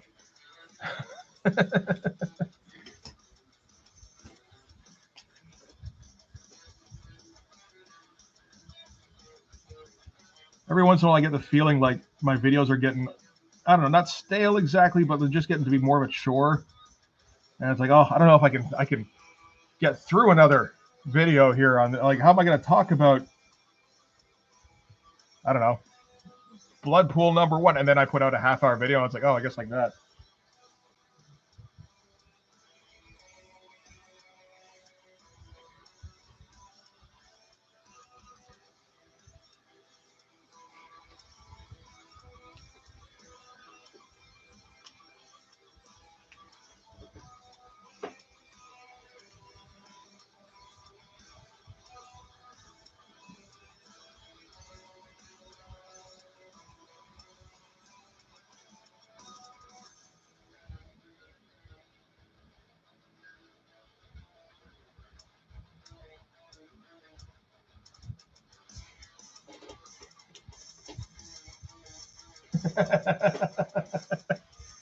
Oh God, that sounds like a horrible idea. That, well, like, but a good idea in terms of the channel. I'm not even sure what counts as D-list. I was in the 90s. Like, if we're talking past 93, I was out of Marvel. Are we talking like Force Works? Was that a bad book? Thunderstrike? The original Cable run with Art T-Bear?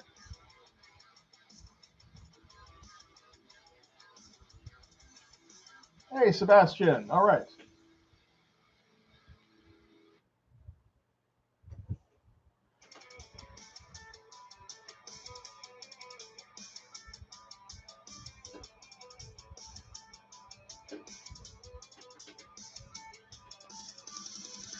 I'm part Ukrainian myself, if that gets you to watch more videos.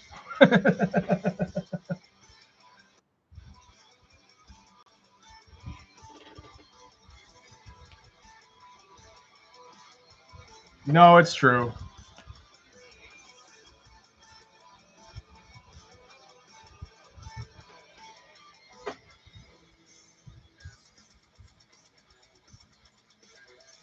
And I'm definitely come to the conclusion I need to stick to the stuff that at least has some incompetence to it. That's kind of my bread and butter. I every once in a while I try and do something that's good, you know, that I have no real things to point out in terms of, oh, they did this wrong, and it feels alien. I don't know how to talk about things nicely.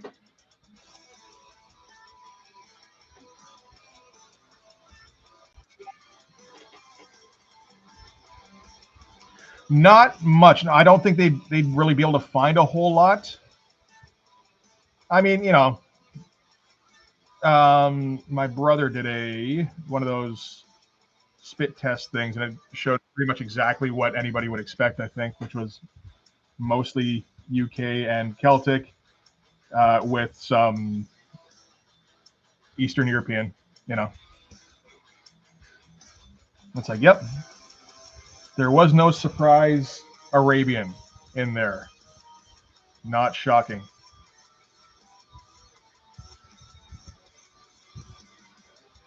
And that was my great grandfather who came over after World War One, I believe. Or did he come? Oh, see, that's the thing. He died when I was like, I want to say 5 or 6. So I don't know a ton about him. He came over either to fight in World War One or after World War One. He wasn't that old at the time. But.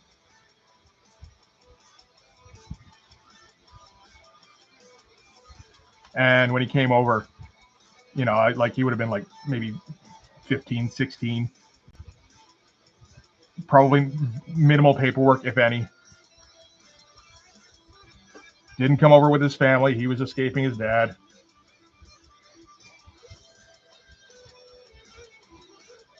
And whatever his name was before, because no one's too sure, they were pretty sure his last name was either Petrovich or Petrovich. Who knows? And I'm not sure what his first name would have been, but the guy running the immigration office was like, okay, I'm not.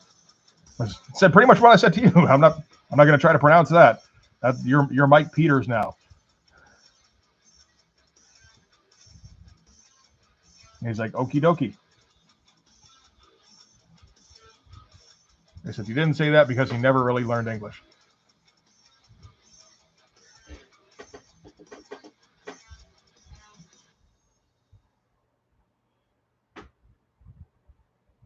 Yep, pretty much. John Smith.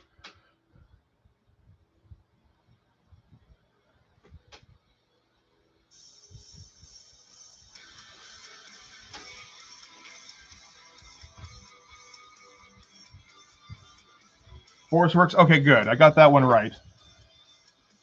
I know Cable the character was not a flash in the pan, but the book was pretty bad. I don't know how long that lasted. And I got the first issue, and it was bad enough to make me never want to buy another one. Peter David. Yeah, that's a good one.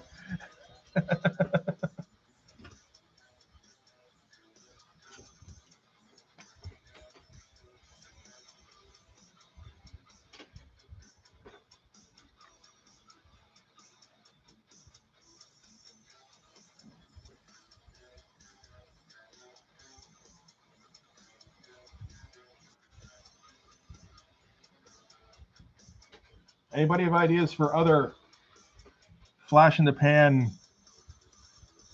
Marvel books? I feel like DC had a bunch because of the what was it called?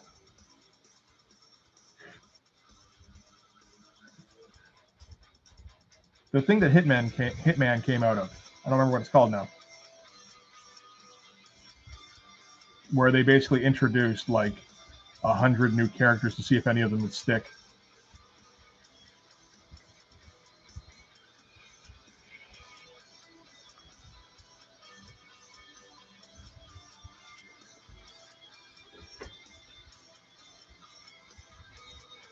Sleepwalker was a flash in the pan? Man? Yeah, kind of.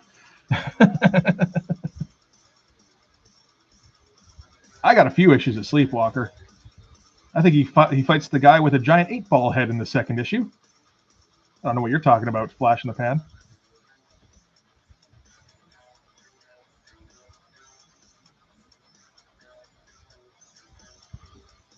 So that would probably include Darkhawk then too. You know, the thing is, there's a few things. For one thing, Sleepwalker and Darkhawk were boring, but competently drawn. Sleepwalker had Brett Blevins. Darkhawk had Mike Manley. Neither of them, Brett Blevins was a bit more, had a bit more style, but they were both just like competent artists.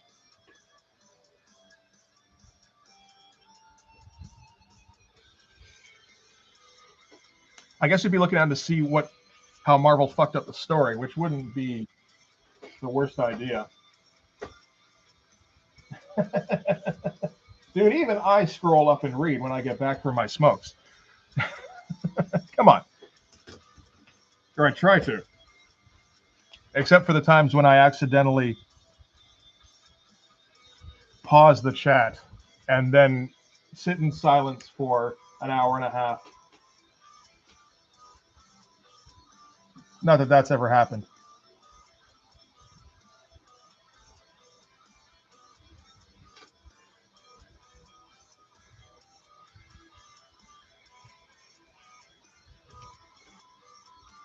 Yeah, the 2099s. Yeah, I mean, outside of Spider-Man. And Doom had a good run.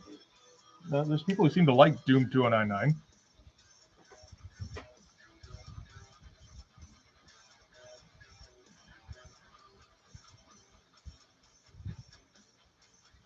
I like X-Men 2099. I got the first issue of that and was unimpressed.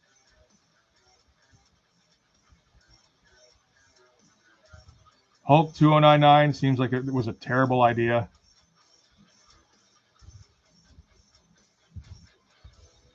Ghost Rider at least had Chris Bacalo.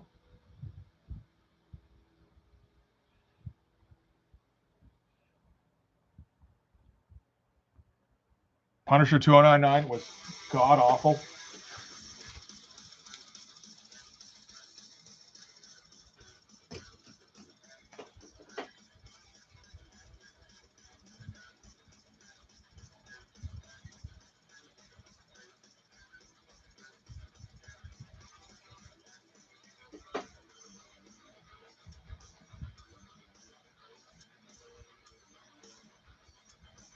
I feel like there was at least one more.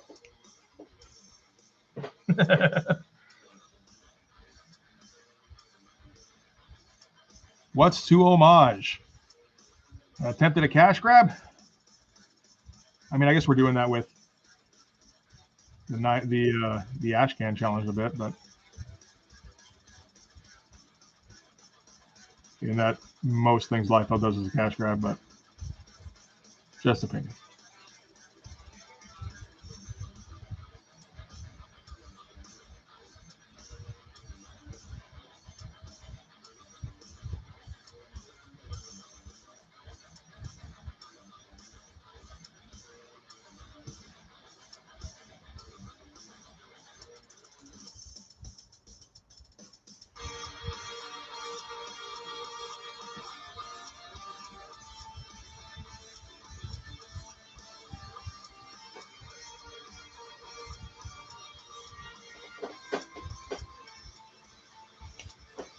No, I have not been watching Discord. I hear it beeping.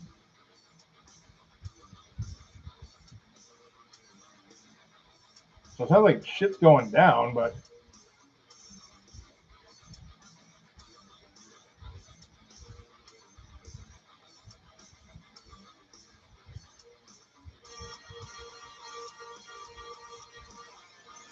oh.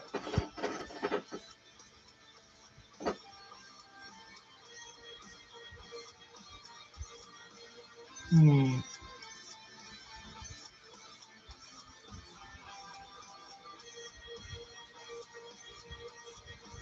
Yeah, we might have to get rid of that.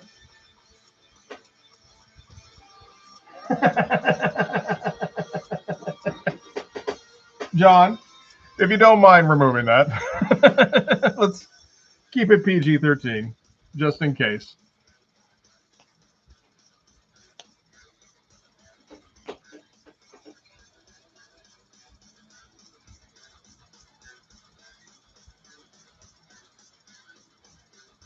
I don't know what just in case means, but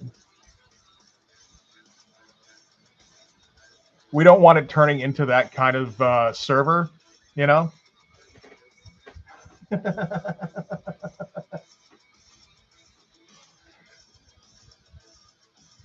And I get the feeling some people will show up and try and turn it into that kind of server. You know, if we give them a chance.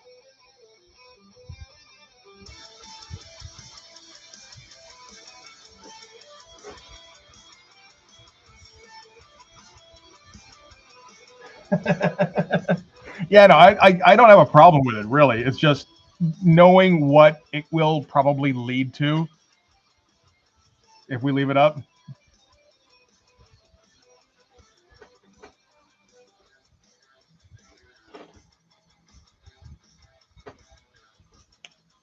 John crossed the line. I don't know, something clever. John always crosses the line.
I'm gonna turn off the volume. It keeps beeping at me. Fuck's sake.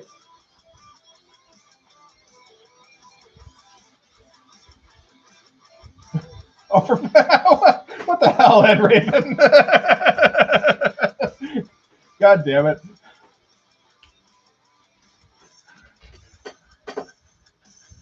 Just happened to turn back. It's like, oh my god, I did not need to see that.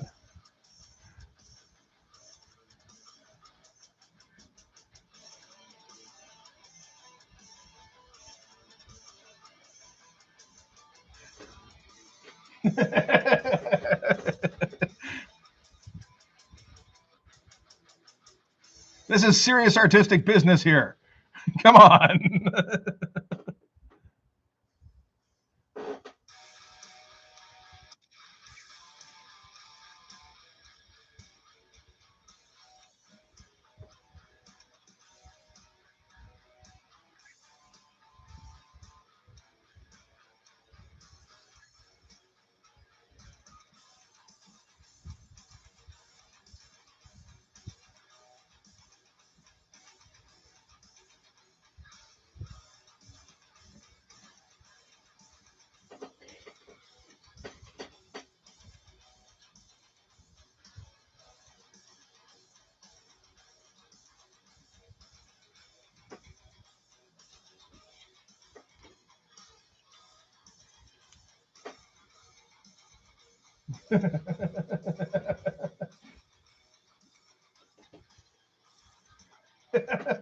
I'm sure it does feel good, yes.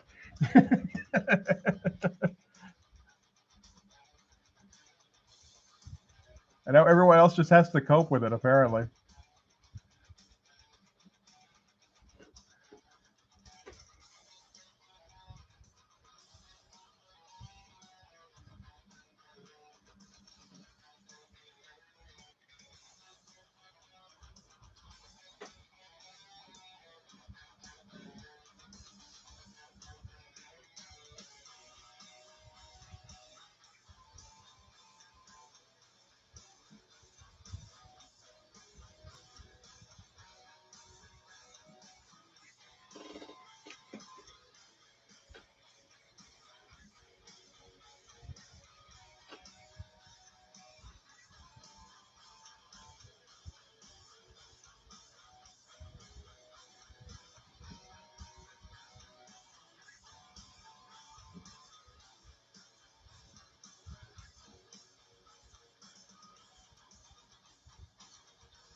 Has John taken his down yet?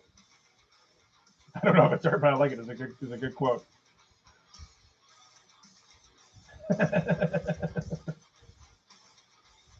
Not yet, huh? Okay. Well, it's still up when I'm done here. I'll take it down after I save a copy for myself.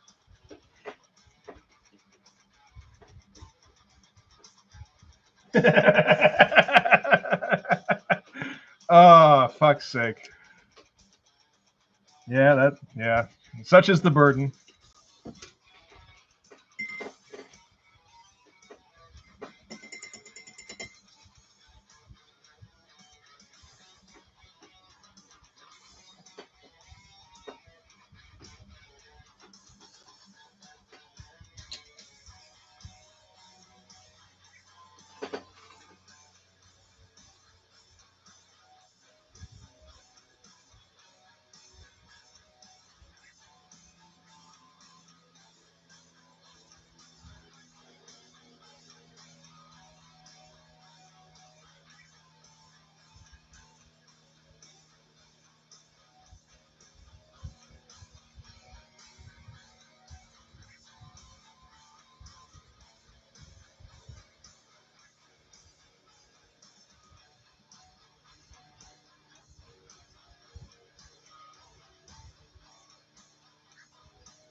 A fair amount of ink out of one bit. Good stuff.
God bless the mostly dark clerk command room.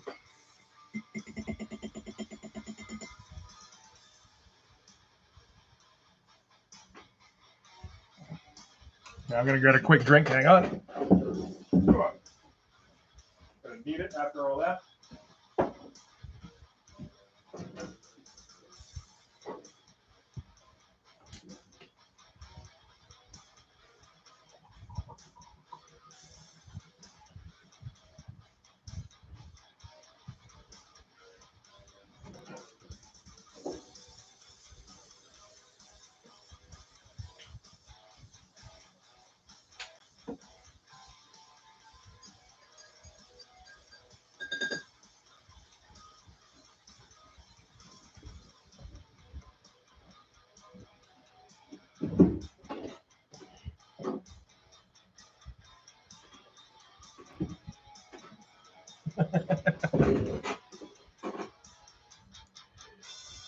Let's see. How's this guy lit up? It's a good question.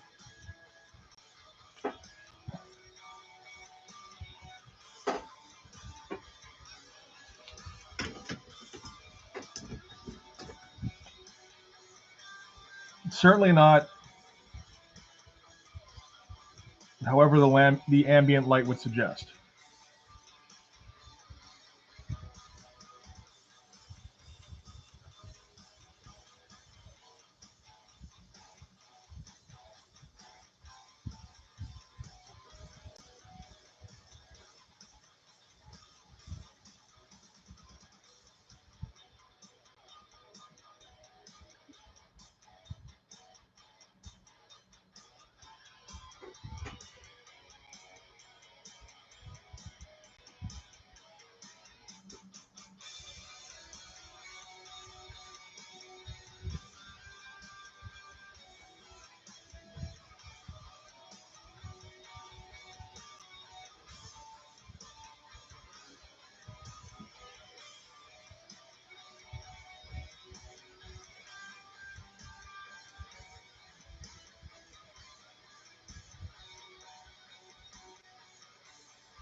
Right, right. I think he might enjoy it. Yeah.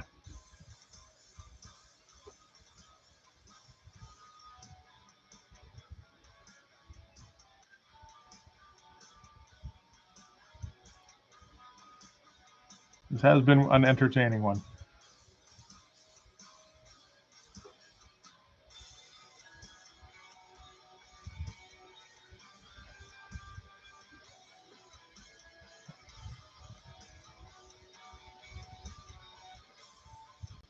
And hey, we got one cool clerk head out of this and one that looks pretty good. Like another one that looks pretty good. Yeah, it's actually not too bad. This is a high bar, I think.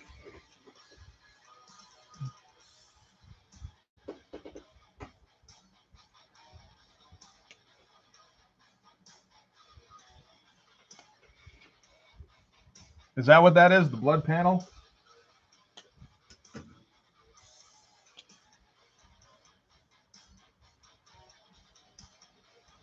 I thought we were the clot. Perhaps I misremember. This thing's getting pretty streaky.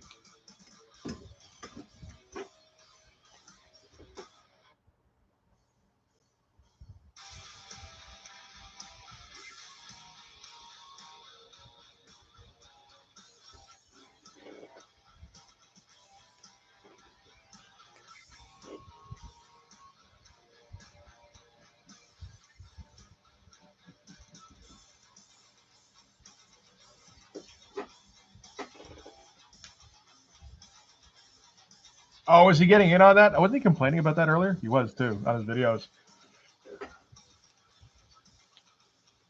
Good to see him getting involved.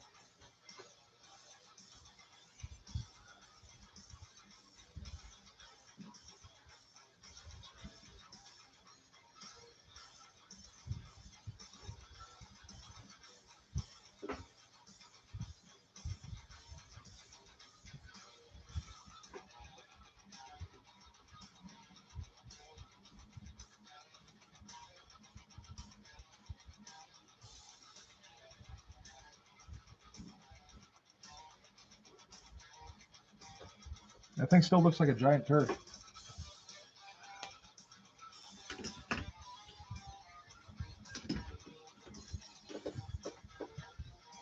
Hey, Fridge, how's it going?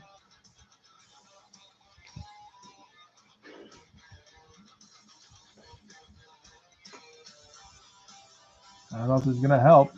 Cross-hatching it.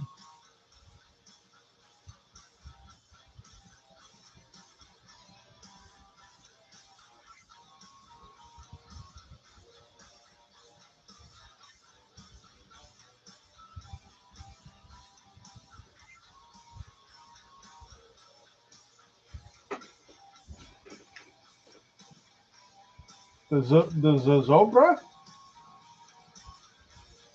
Okay.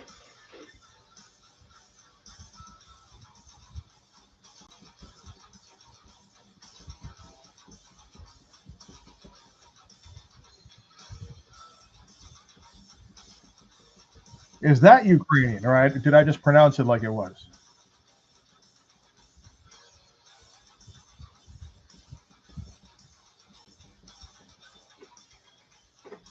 This is still looking like a turd. It didn't look like a turd before. What the fuck happened?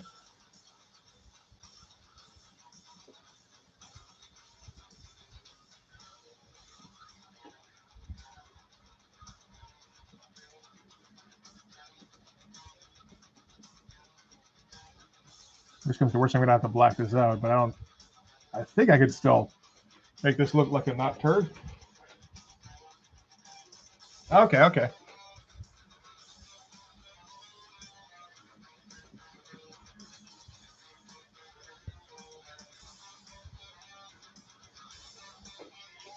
It just kind of looked like a hive thing before.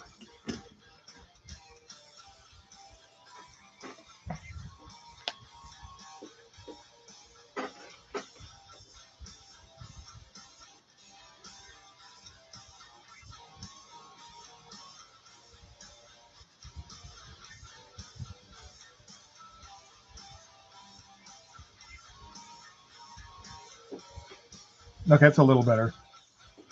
That does mean I have to be very careful putting my fucking hand on there because I use the fucking Pentel.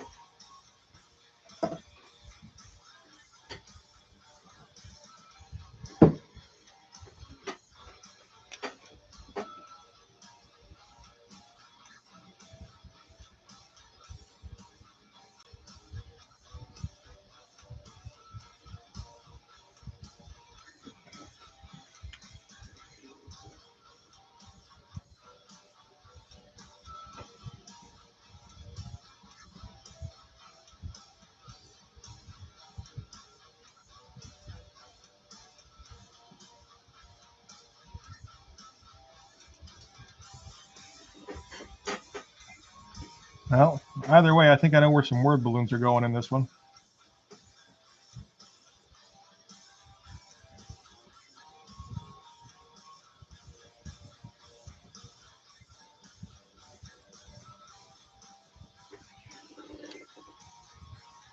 A little dirty.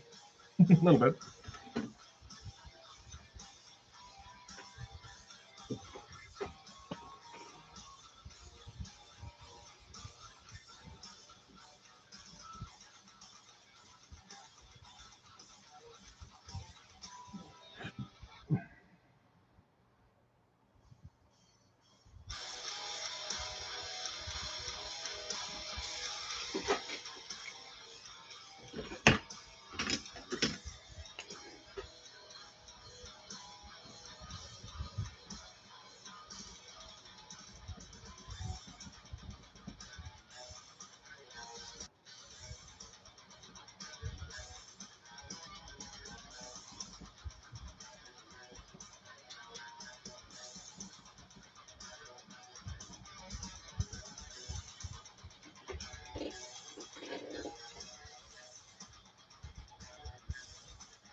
That probably does suck when that happens. No, I don't think that. Maybe in some cases, but I think Rob legitimately thought what he was saying was cool.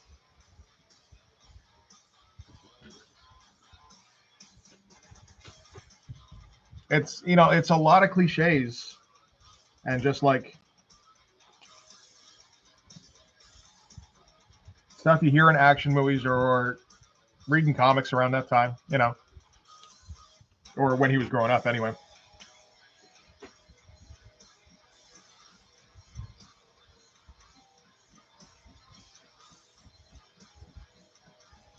I think he was just filling word balloons. He could have hired somebody else to do the same thing. Or, oh, maybe he's saving some money. I don't know. He doesn't strike me as the guy who was saving money in 1992, though.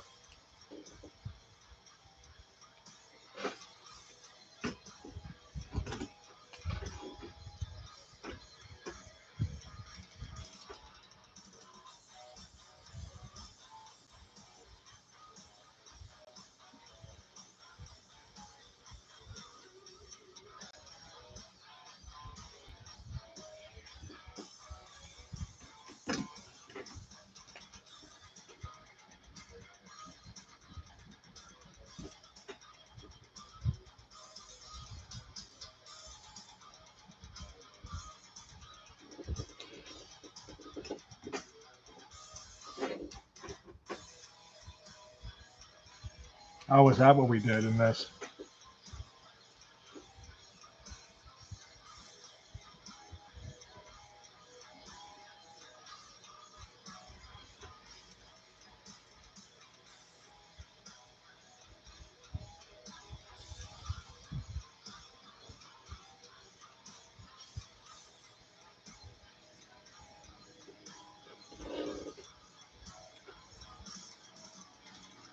I used Comic Life actually. That was Rob turned me on to that, and it was pretty good. I was able to let her like a bunch of stuff. It's just I haven't gotten back to it in a long time.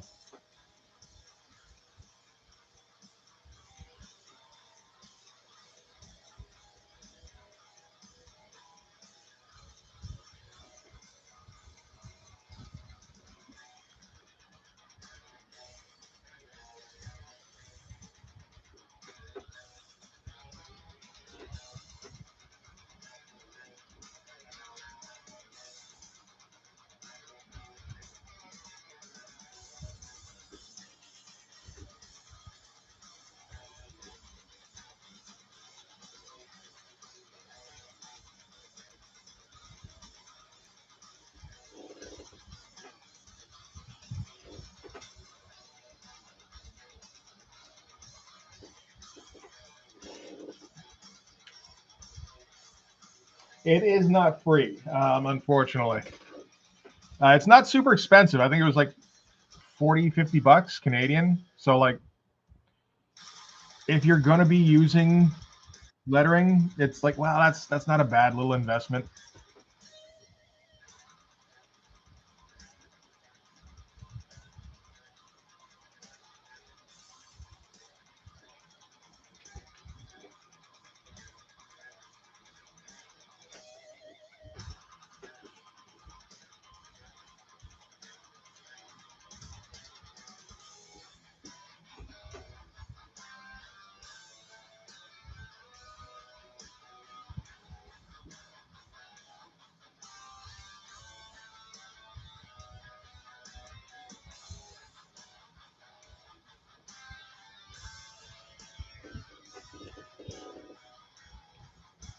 Yeah, like it, and it's not a bad program. It looks all right. I don't like their sound effects. That's about it. Although I believe you can upgrade the sound effects pack if you want.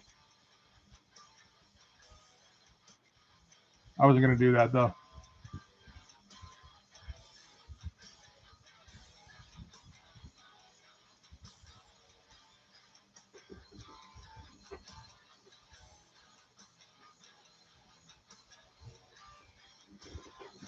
But like I'm still learning some things about it, like doing like different widths for word balloon. Well, the balloon itself, like doing the widths for the actual line around it.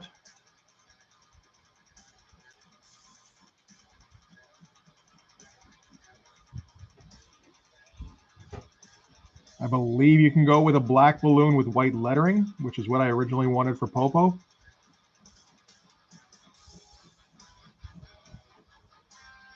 It took me a while to discover that, though. So, I mean, if I want to actually use that, I got to go back and re-letter Popo's dialogue. That shouldn't be too hard, though.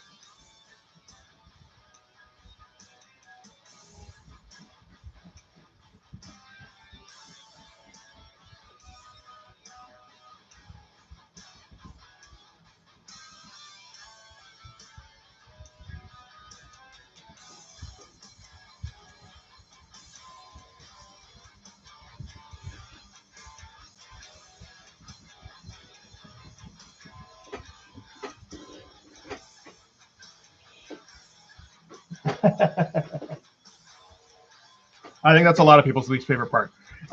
Like the sound effects is one thing, right? You don't have to use the sound effects part. It's the actually lettering dialogue over and over and over again. For what, like it kills my hand for one thing, and my lettering isn't quite good enough for that. I thought I was getting there, but if I maybe worked on that for 30 years, yeah, like maybe.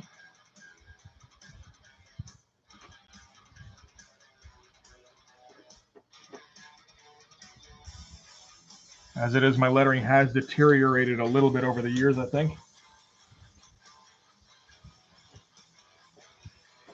It is, unless, yeah, I think it is a thankless job unless you're the best. Everybody loves, Tom Warzachowski, John Workman, Todd Klein. And I mean, these days it's all fonts anyway, right? Nobody does hand lettering anymore. Or very few people anyway. Probably John Byrne does.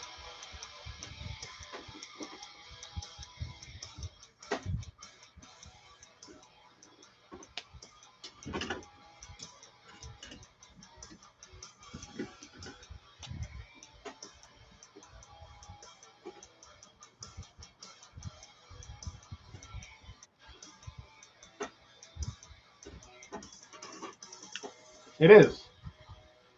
Stan Sakai. Is that the Usagi Yojimbo guy?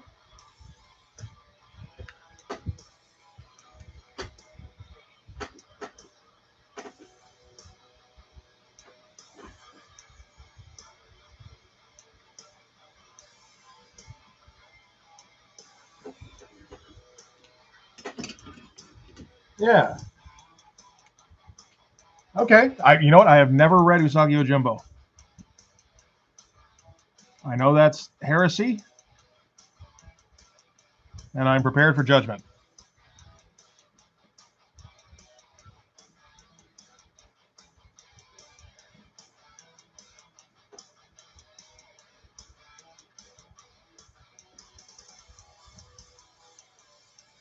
I will also say I've never read all of Akira, although that's more for cost reasons. I feel like I can get away with that a bit more.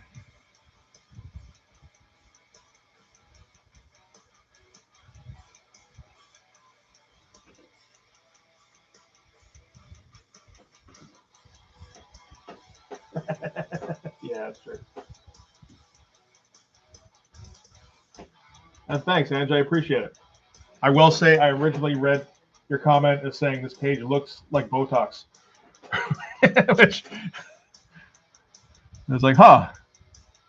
I kind of like that. I might use that going forward.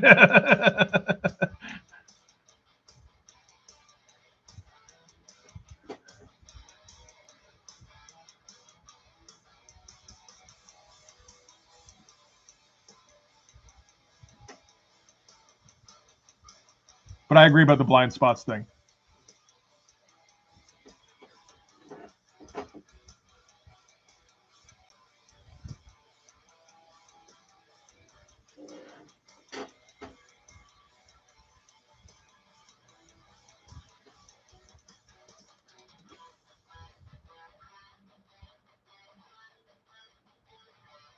It's just I've got a fucking lot of them.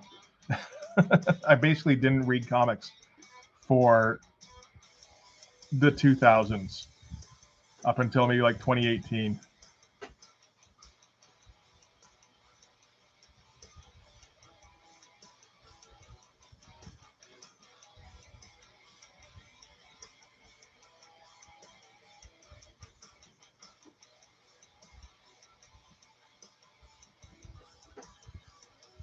And like I was getting into some alternative stuff in the late 90s and early 2000s, like 2001, 2002.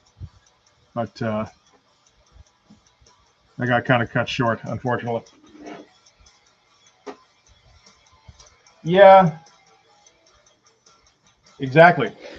Oh shit, I was even worse off, man. I had like I moved out with my girlfriend and had kids and had like negative money for like a decade.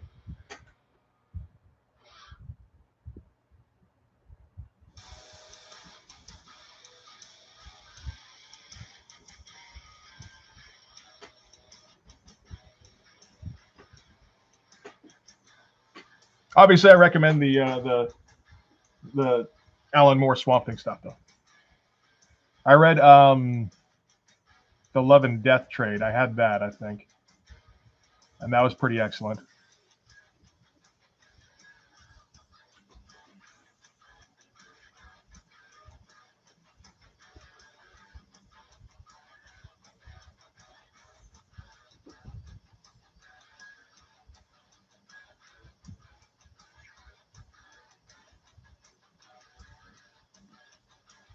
Let's forget about these stupid things.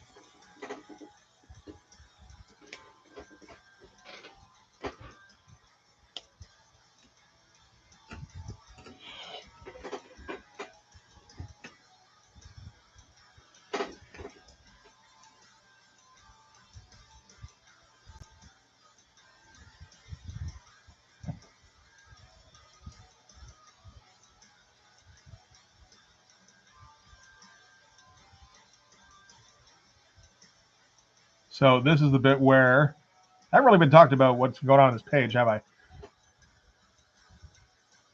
It's kind of like, I'm drawing monsters today. You guys are down, right?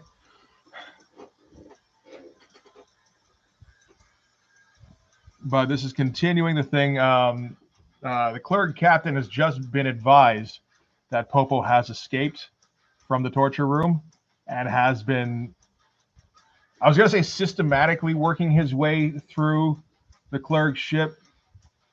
Popo has never heard the word systematically, so that's not quite right. But he is wreaking havoc on the clerk's ship.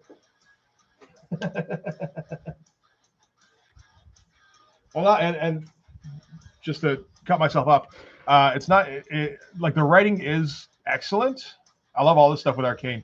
The art is also incredible. Like Steve Bissett, John Toddleben, and Rick Beach are doing some incredible shit on that. I particularly like Toddleben and Bissett.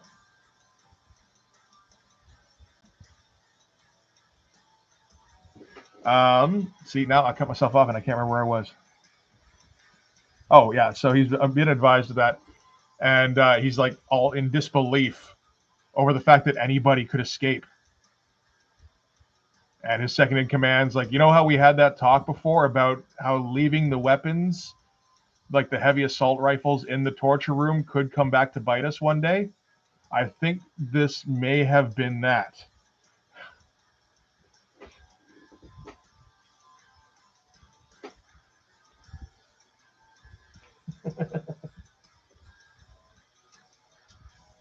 Oh yeah.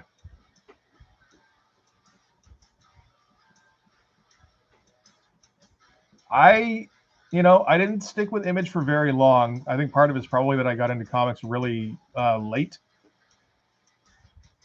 I've said before, I was like 11 when I first started really collecting comics. Before that, it was just like like buying trading cards or stickers. It was another thing I might buy.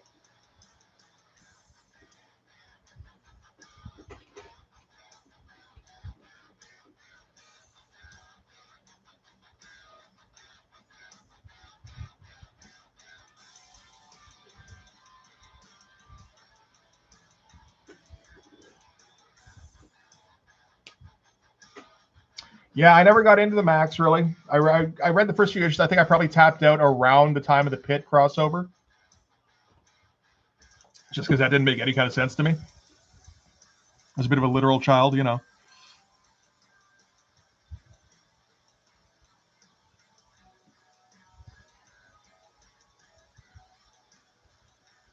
So, as someone who enjoys the things in the book to actually be happening as presented in the book, Max was never going to be for me, you know.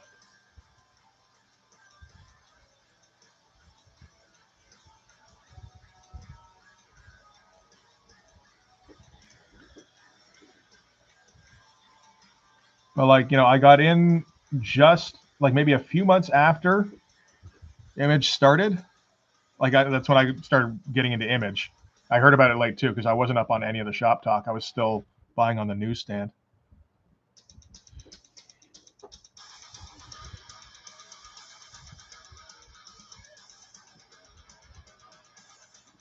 And I was out before Image X month, which is like 1994, I think.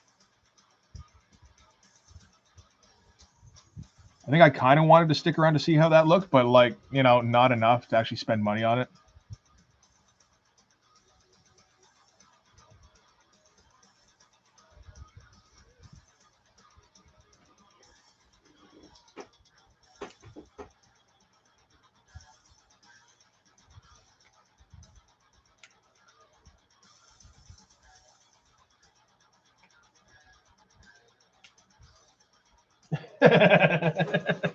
Nope. I knew they all. I'm sure they all knew, but it's, you know, obviously they're gonna keep stocking the shelves. They keep flying off them. Comics was a good business for a couple of years in the '90s, but only a couple.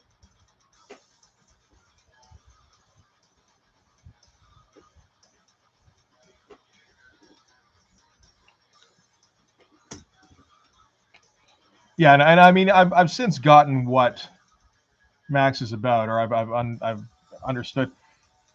I don't have much interest in that story, I gotta say.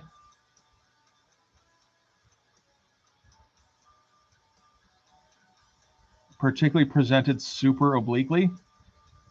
Just a personal preference. I appreciate the art. That's about it, though. It always felt like Sam. I don't know. From what I understand, it feels like Sam Keith was always just kind of making it up as he went along, in a lot of ways. I don't know that it was a particularly personal story for him. I know he doesn't want anything to do with it now, but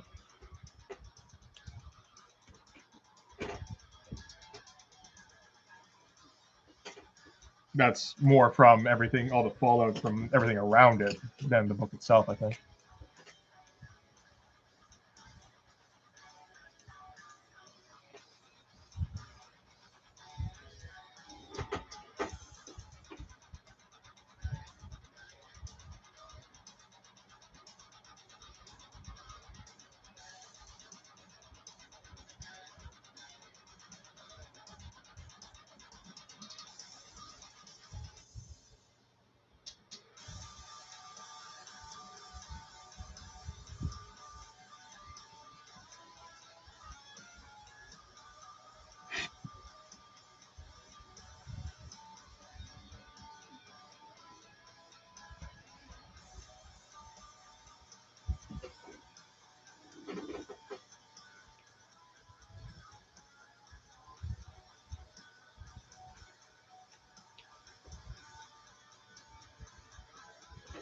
Oh yeah, no, there's not much of anything else going on in Image in terms of interesting female characters.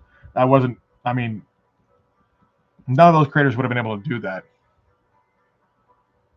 It's just outside of their capabilities.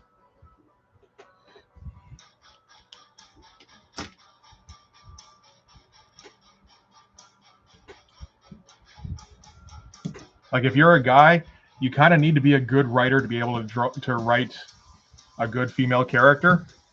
I feel like, and none of them were that.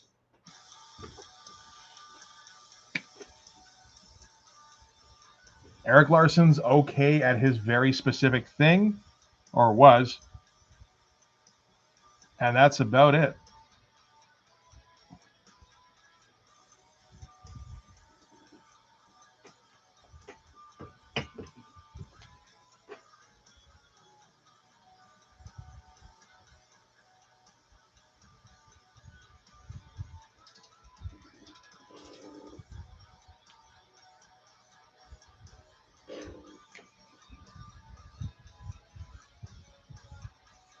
Angela while she was there. Okay, yeah. I forgot about that whole thing.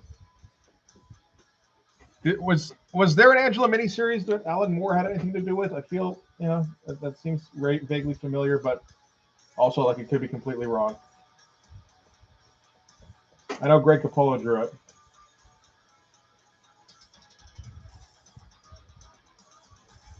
Oh, it was written by Neil Gaiman, really? Shit, I would have thought he'd be out by then.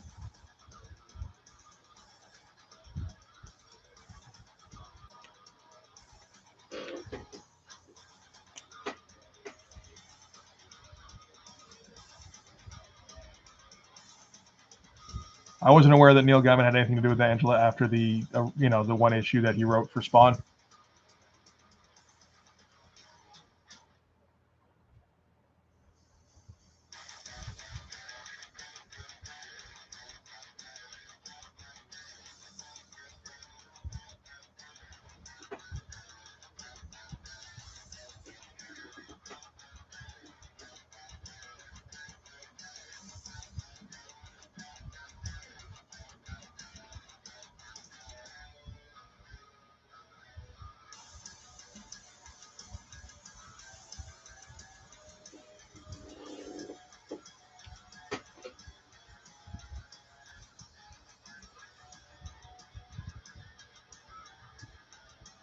I just saw Anne Raven's thing right here. Are we still talking about Image Comics? I'm confused.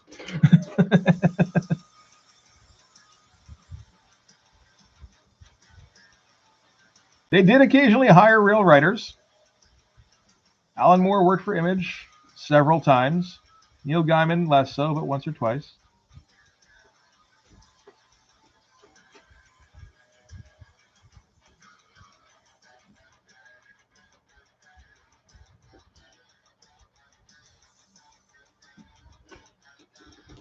I feel like Alan Moore was the guy who kept going over there just because Image paid him extremely well.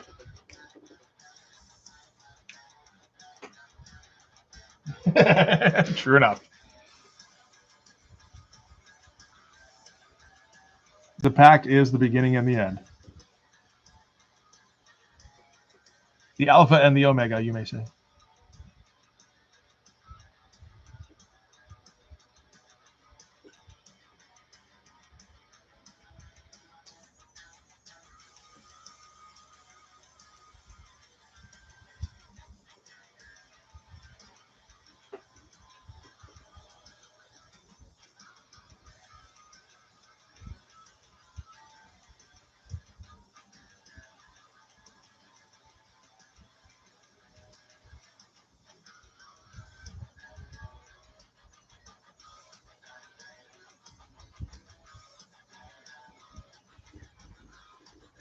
I don't know about that, but oh, very much so. Or at least that was the intention. They accidentally created something beautiful. Or at the very least, surprising and baffling.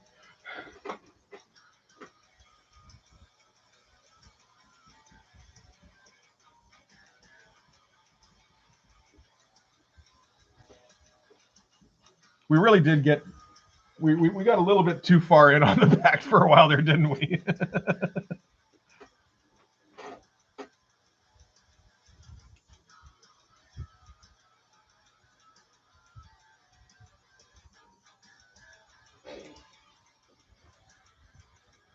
Anybody feel like replying to Monty there? I don't know.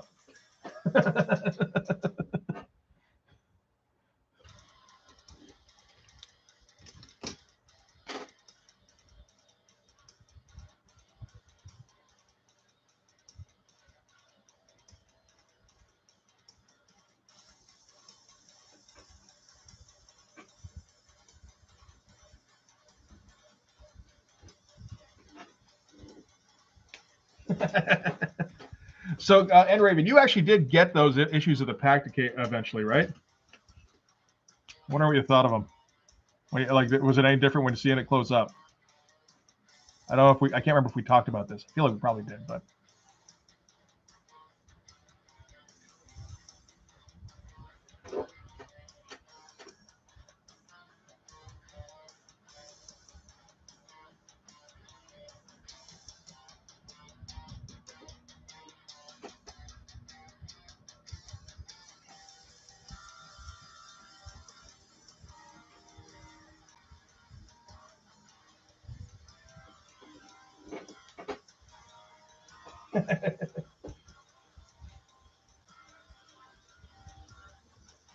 That's true. That's not a bad comparison. He definitely he's down to hype up comics. He's not as big at. I mean, Stan always had a thing where he was pretty positive about everything. He didn't talk shit. That's definitely not Rob. And I don't know that he's the best ambassador for comics, which is what Stan Lee eventually became.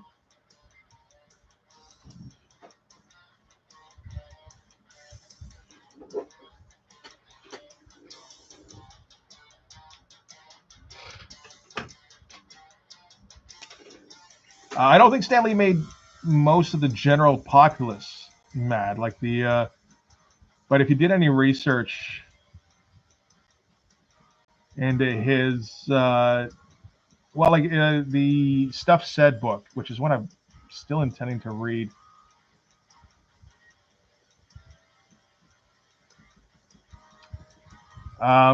You get like Stan Lee kind of comes off as a very opportunistic guy in that he was the one who stuck around at Marvel, so he was the one who had the most say, and he would kind of dictate the narrative of how the creation of the Marvel universe came to be. Because who was going to argue? Jack was at DC, or he was doing weird fucking space comics, or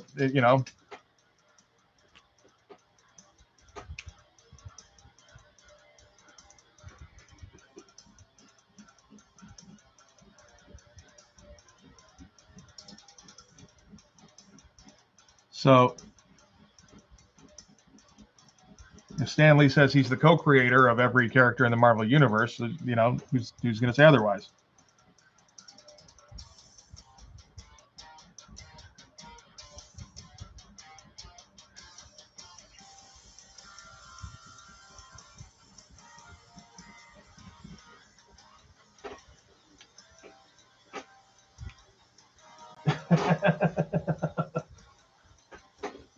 I very much look forward to your death then for for this comic greatness.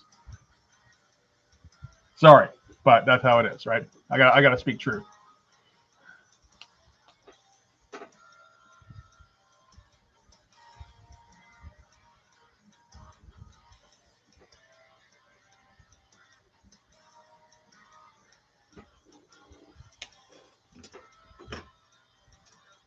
Okay, now for some beeps and boops.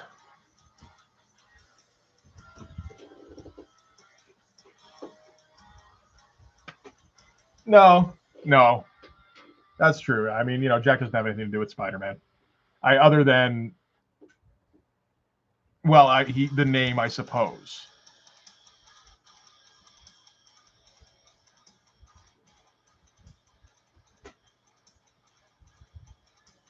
Well, like the name doesn't have anything to do with that character. Not the way that Jack designed it, anyway.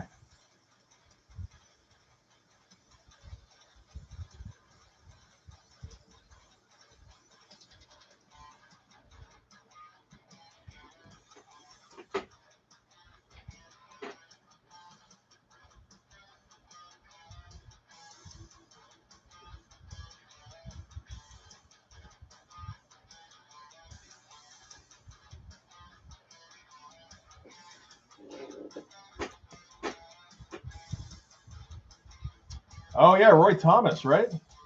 Was it Roy Thomas with Wolverine there? I can't remember now. And it's like, sorry, no, I hope nobody takes that seriously.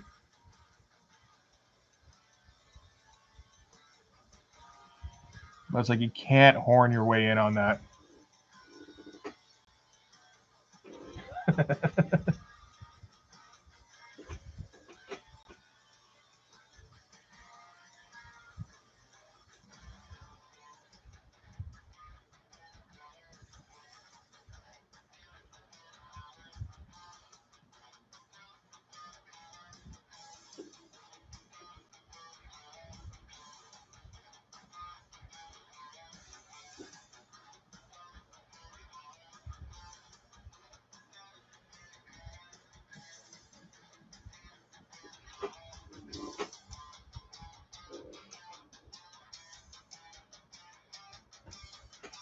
It's like, yeah, it's a cutthroat world, and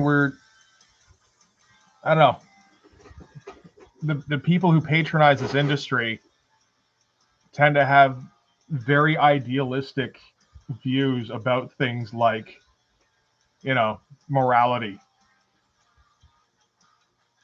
or I don't know, right and wrong, which is morality, which is what I said. Oh, for fuck's sake, I'm getting tired.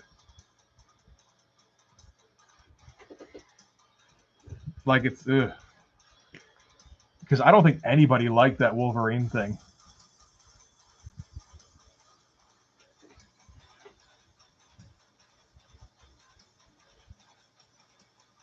If it was Roy Thomas, like, that's a great way to get yourself a little vilified.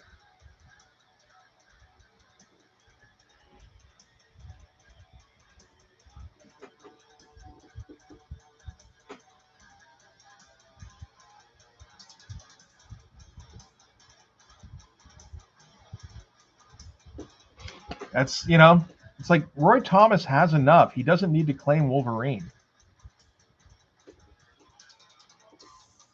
Just, accept that you didn't, like, fucking John Romita has more claim to Wolverine than Roy Thomas.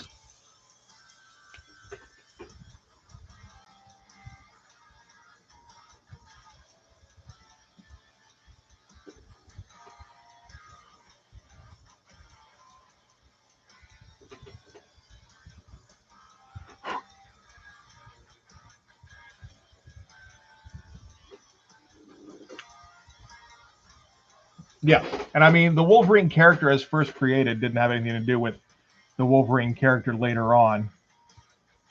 So, like, what did he say? Come up with a guy? I don't know, we need a new threat.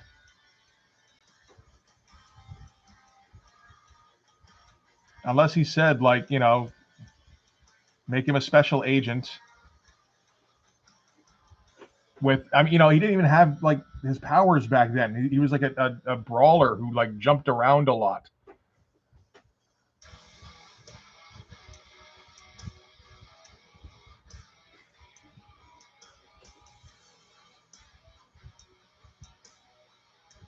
So if you weren't directly involved in the writing or the art, I don't know what input he thinks he had.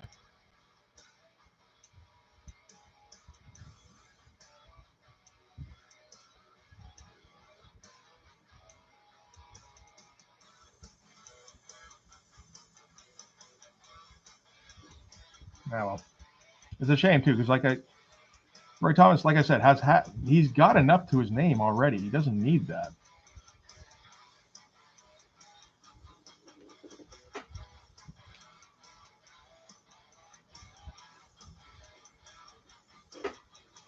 All right.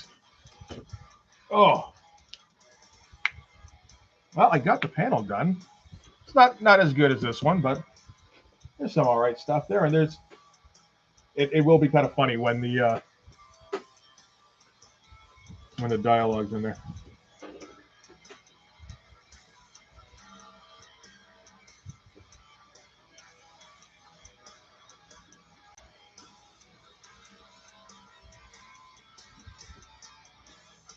But just kind of funny.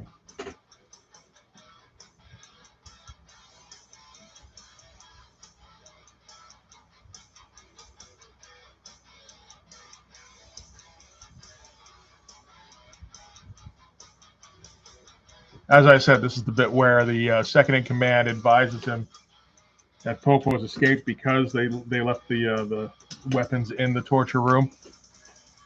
And the captain's response is, "But we've always kept the heavy artillery in the torture room. It's ancient tradition. The captives respect it." Which I find particularly silly. Fun.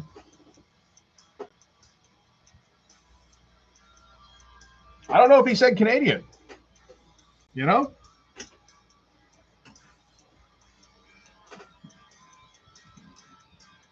I don't know if he said claws. Nobody knows what he said, right? How much of that was John Romita just making shit up? Or, who was it? It was Trimpe, right? Yeah.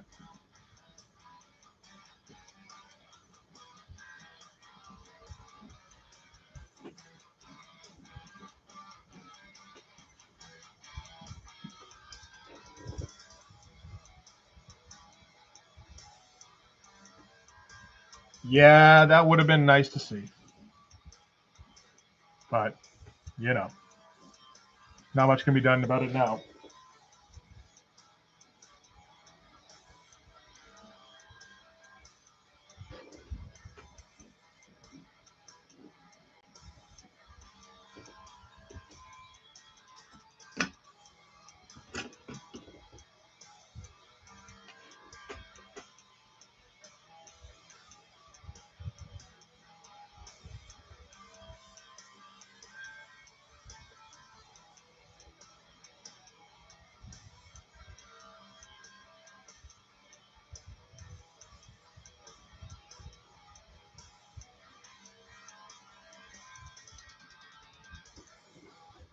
Should the cleric have tear ducts? It feels like no.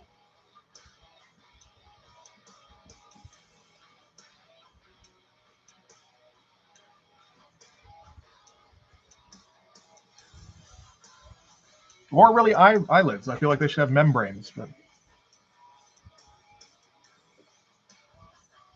here we are.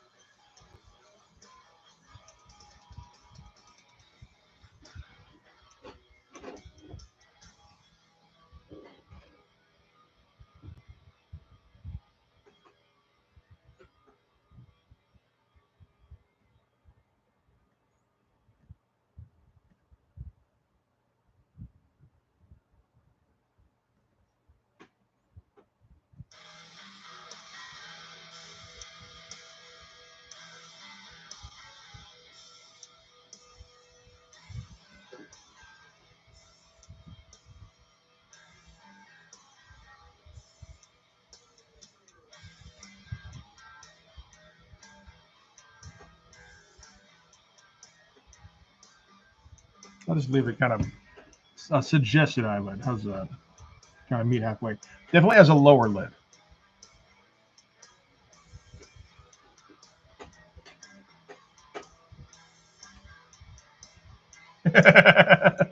Good call. Good call.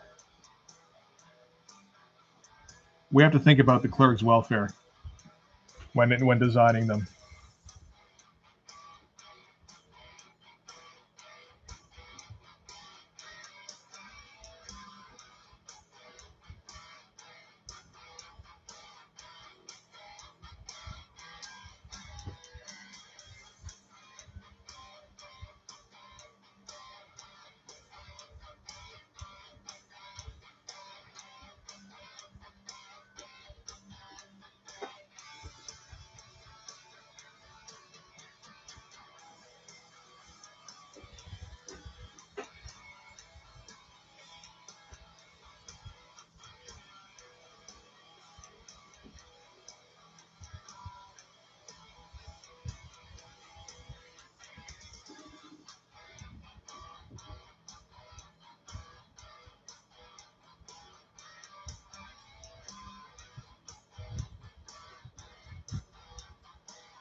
True, I did absolutely put them in a horrible position, didn't I?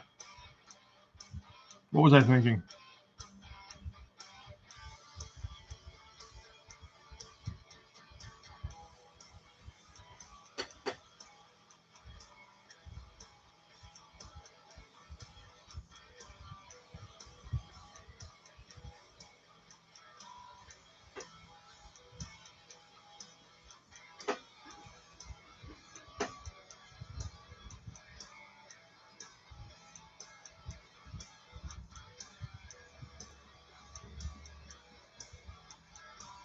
It's somebody going, won't somebody please think of the clerk?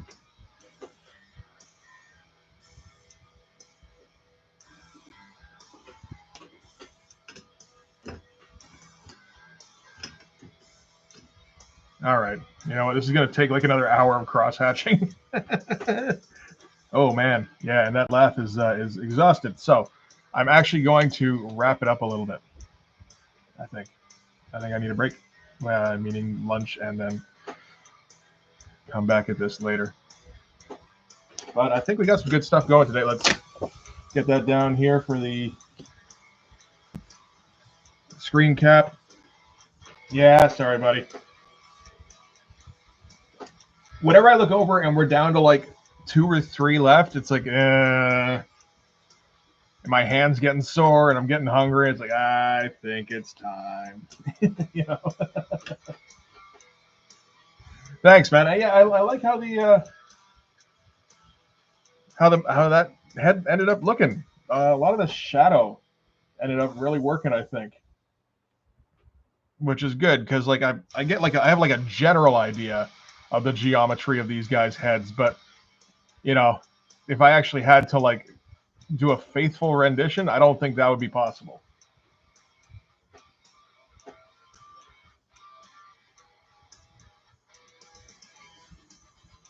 How's it going? Oh, not too bad. Yeah, cool. And I don't mind filling all this area with dialogue here. That'll be okay. So yeah, um, they do. They look so great. Sometimes I need to vent about how great they look.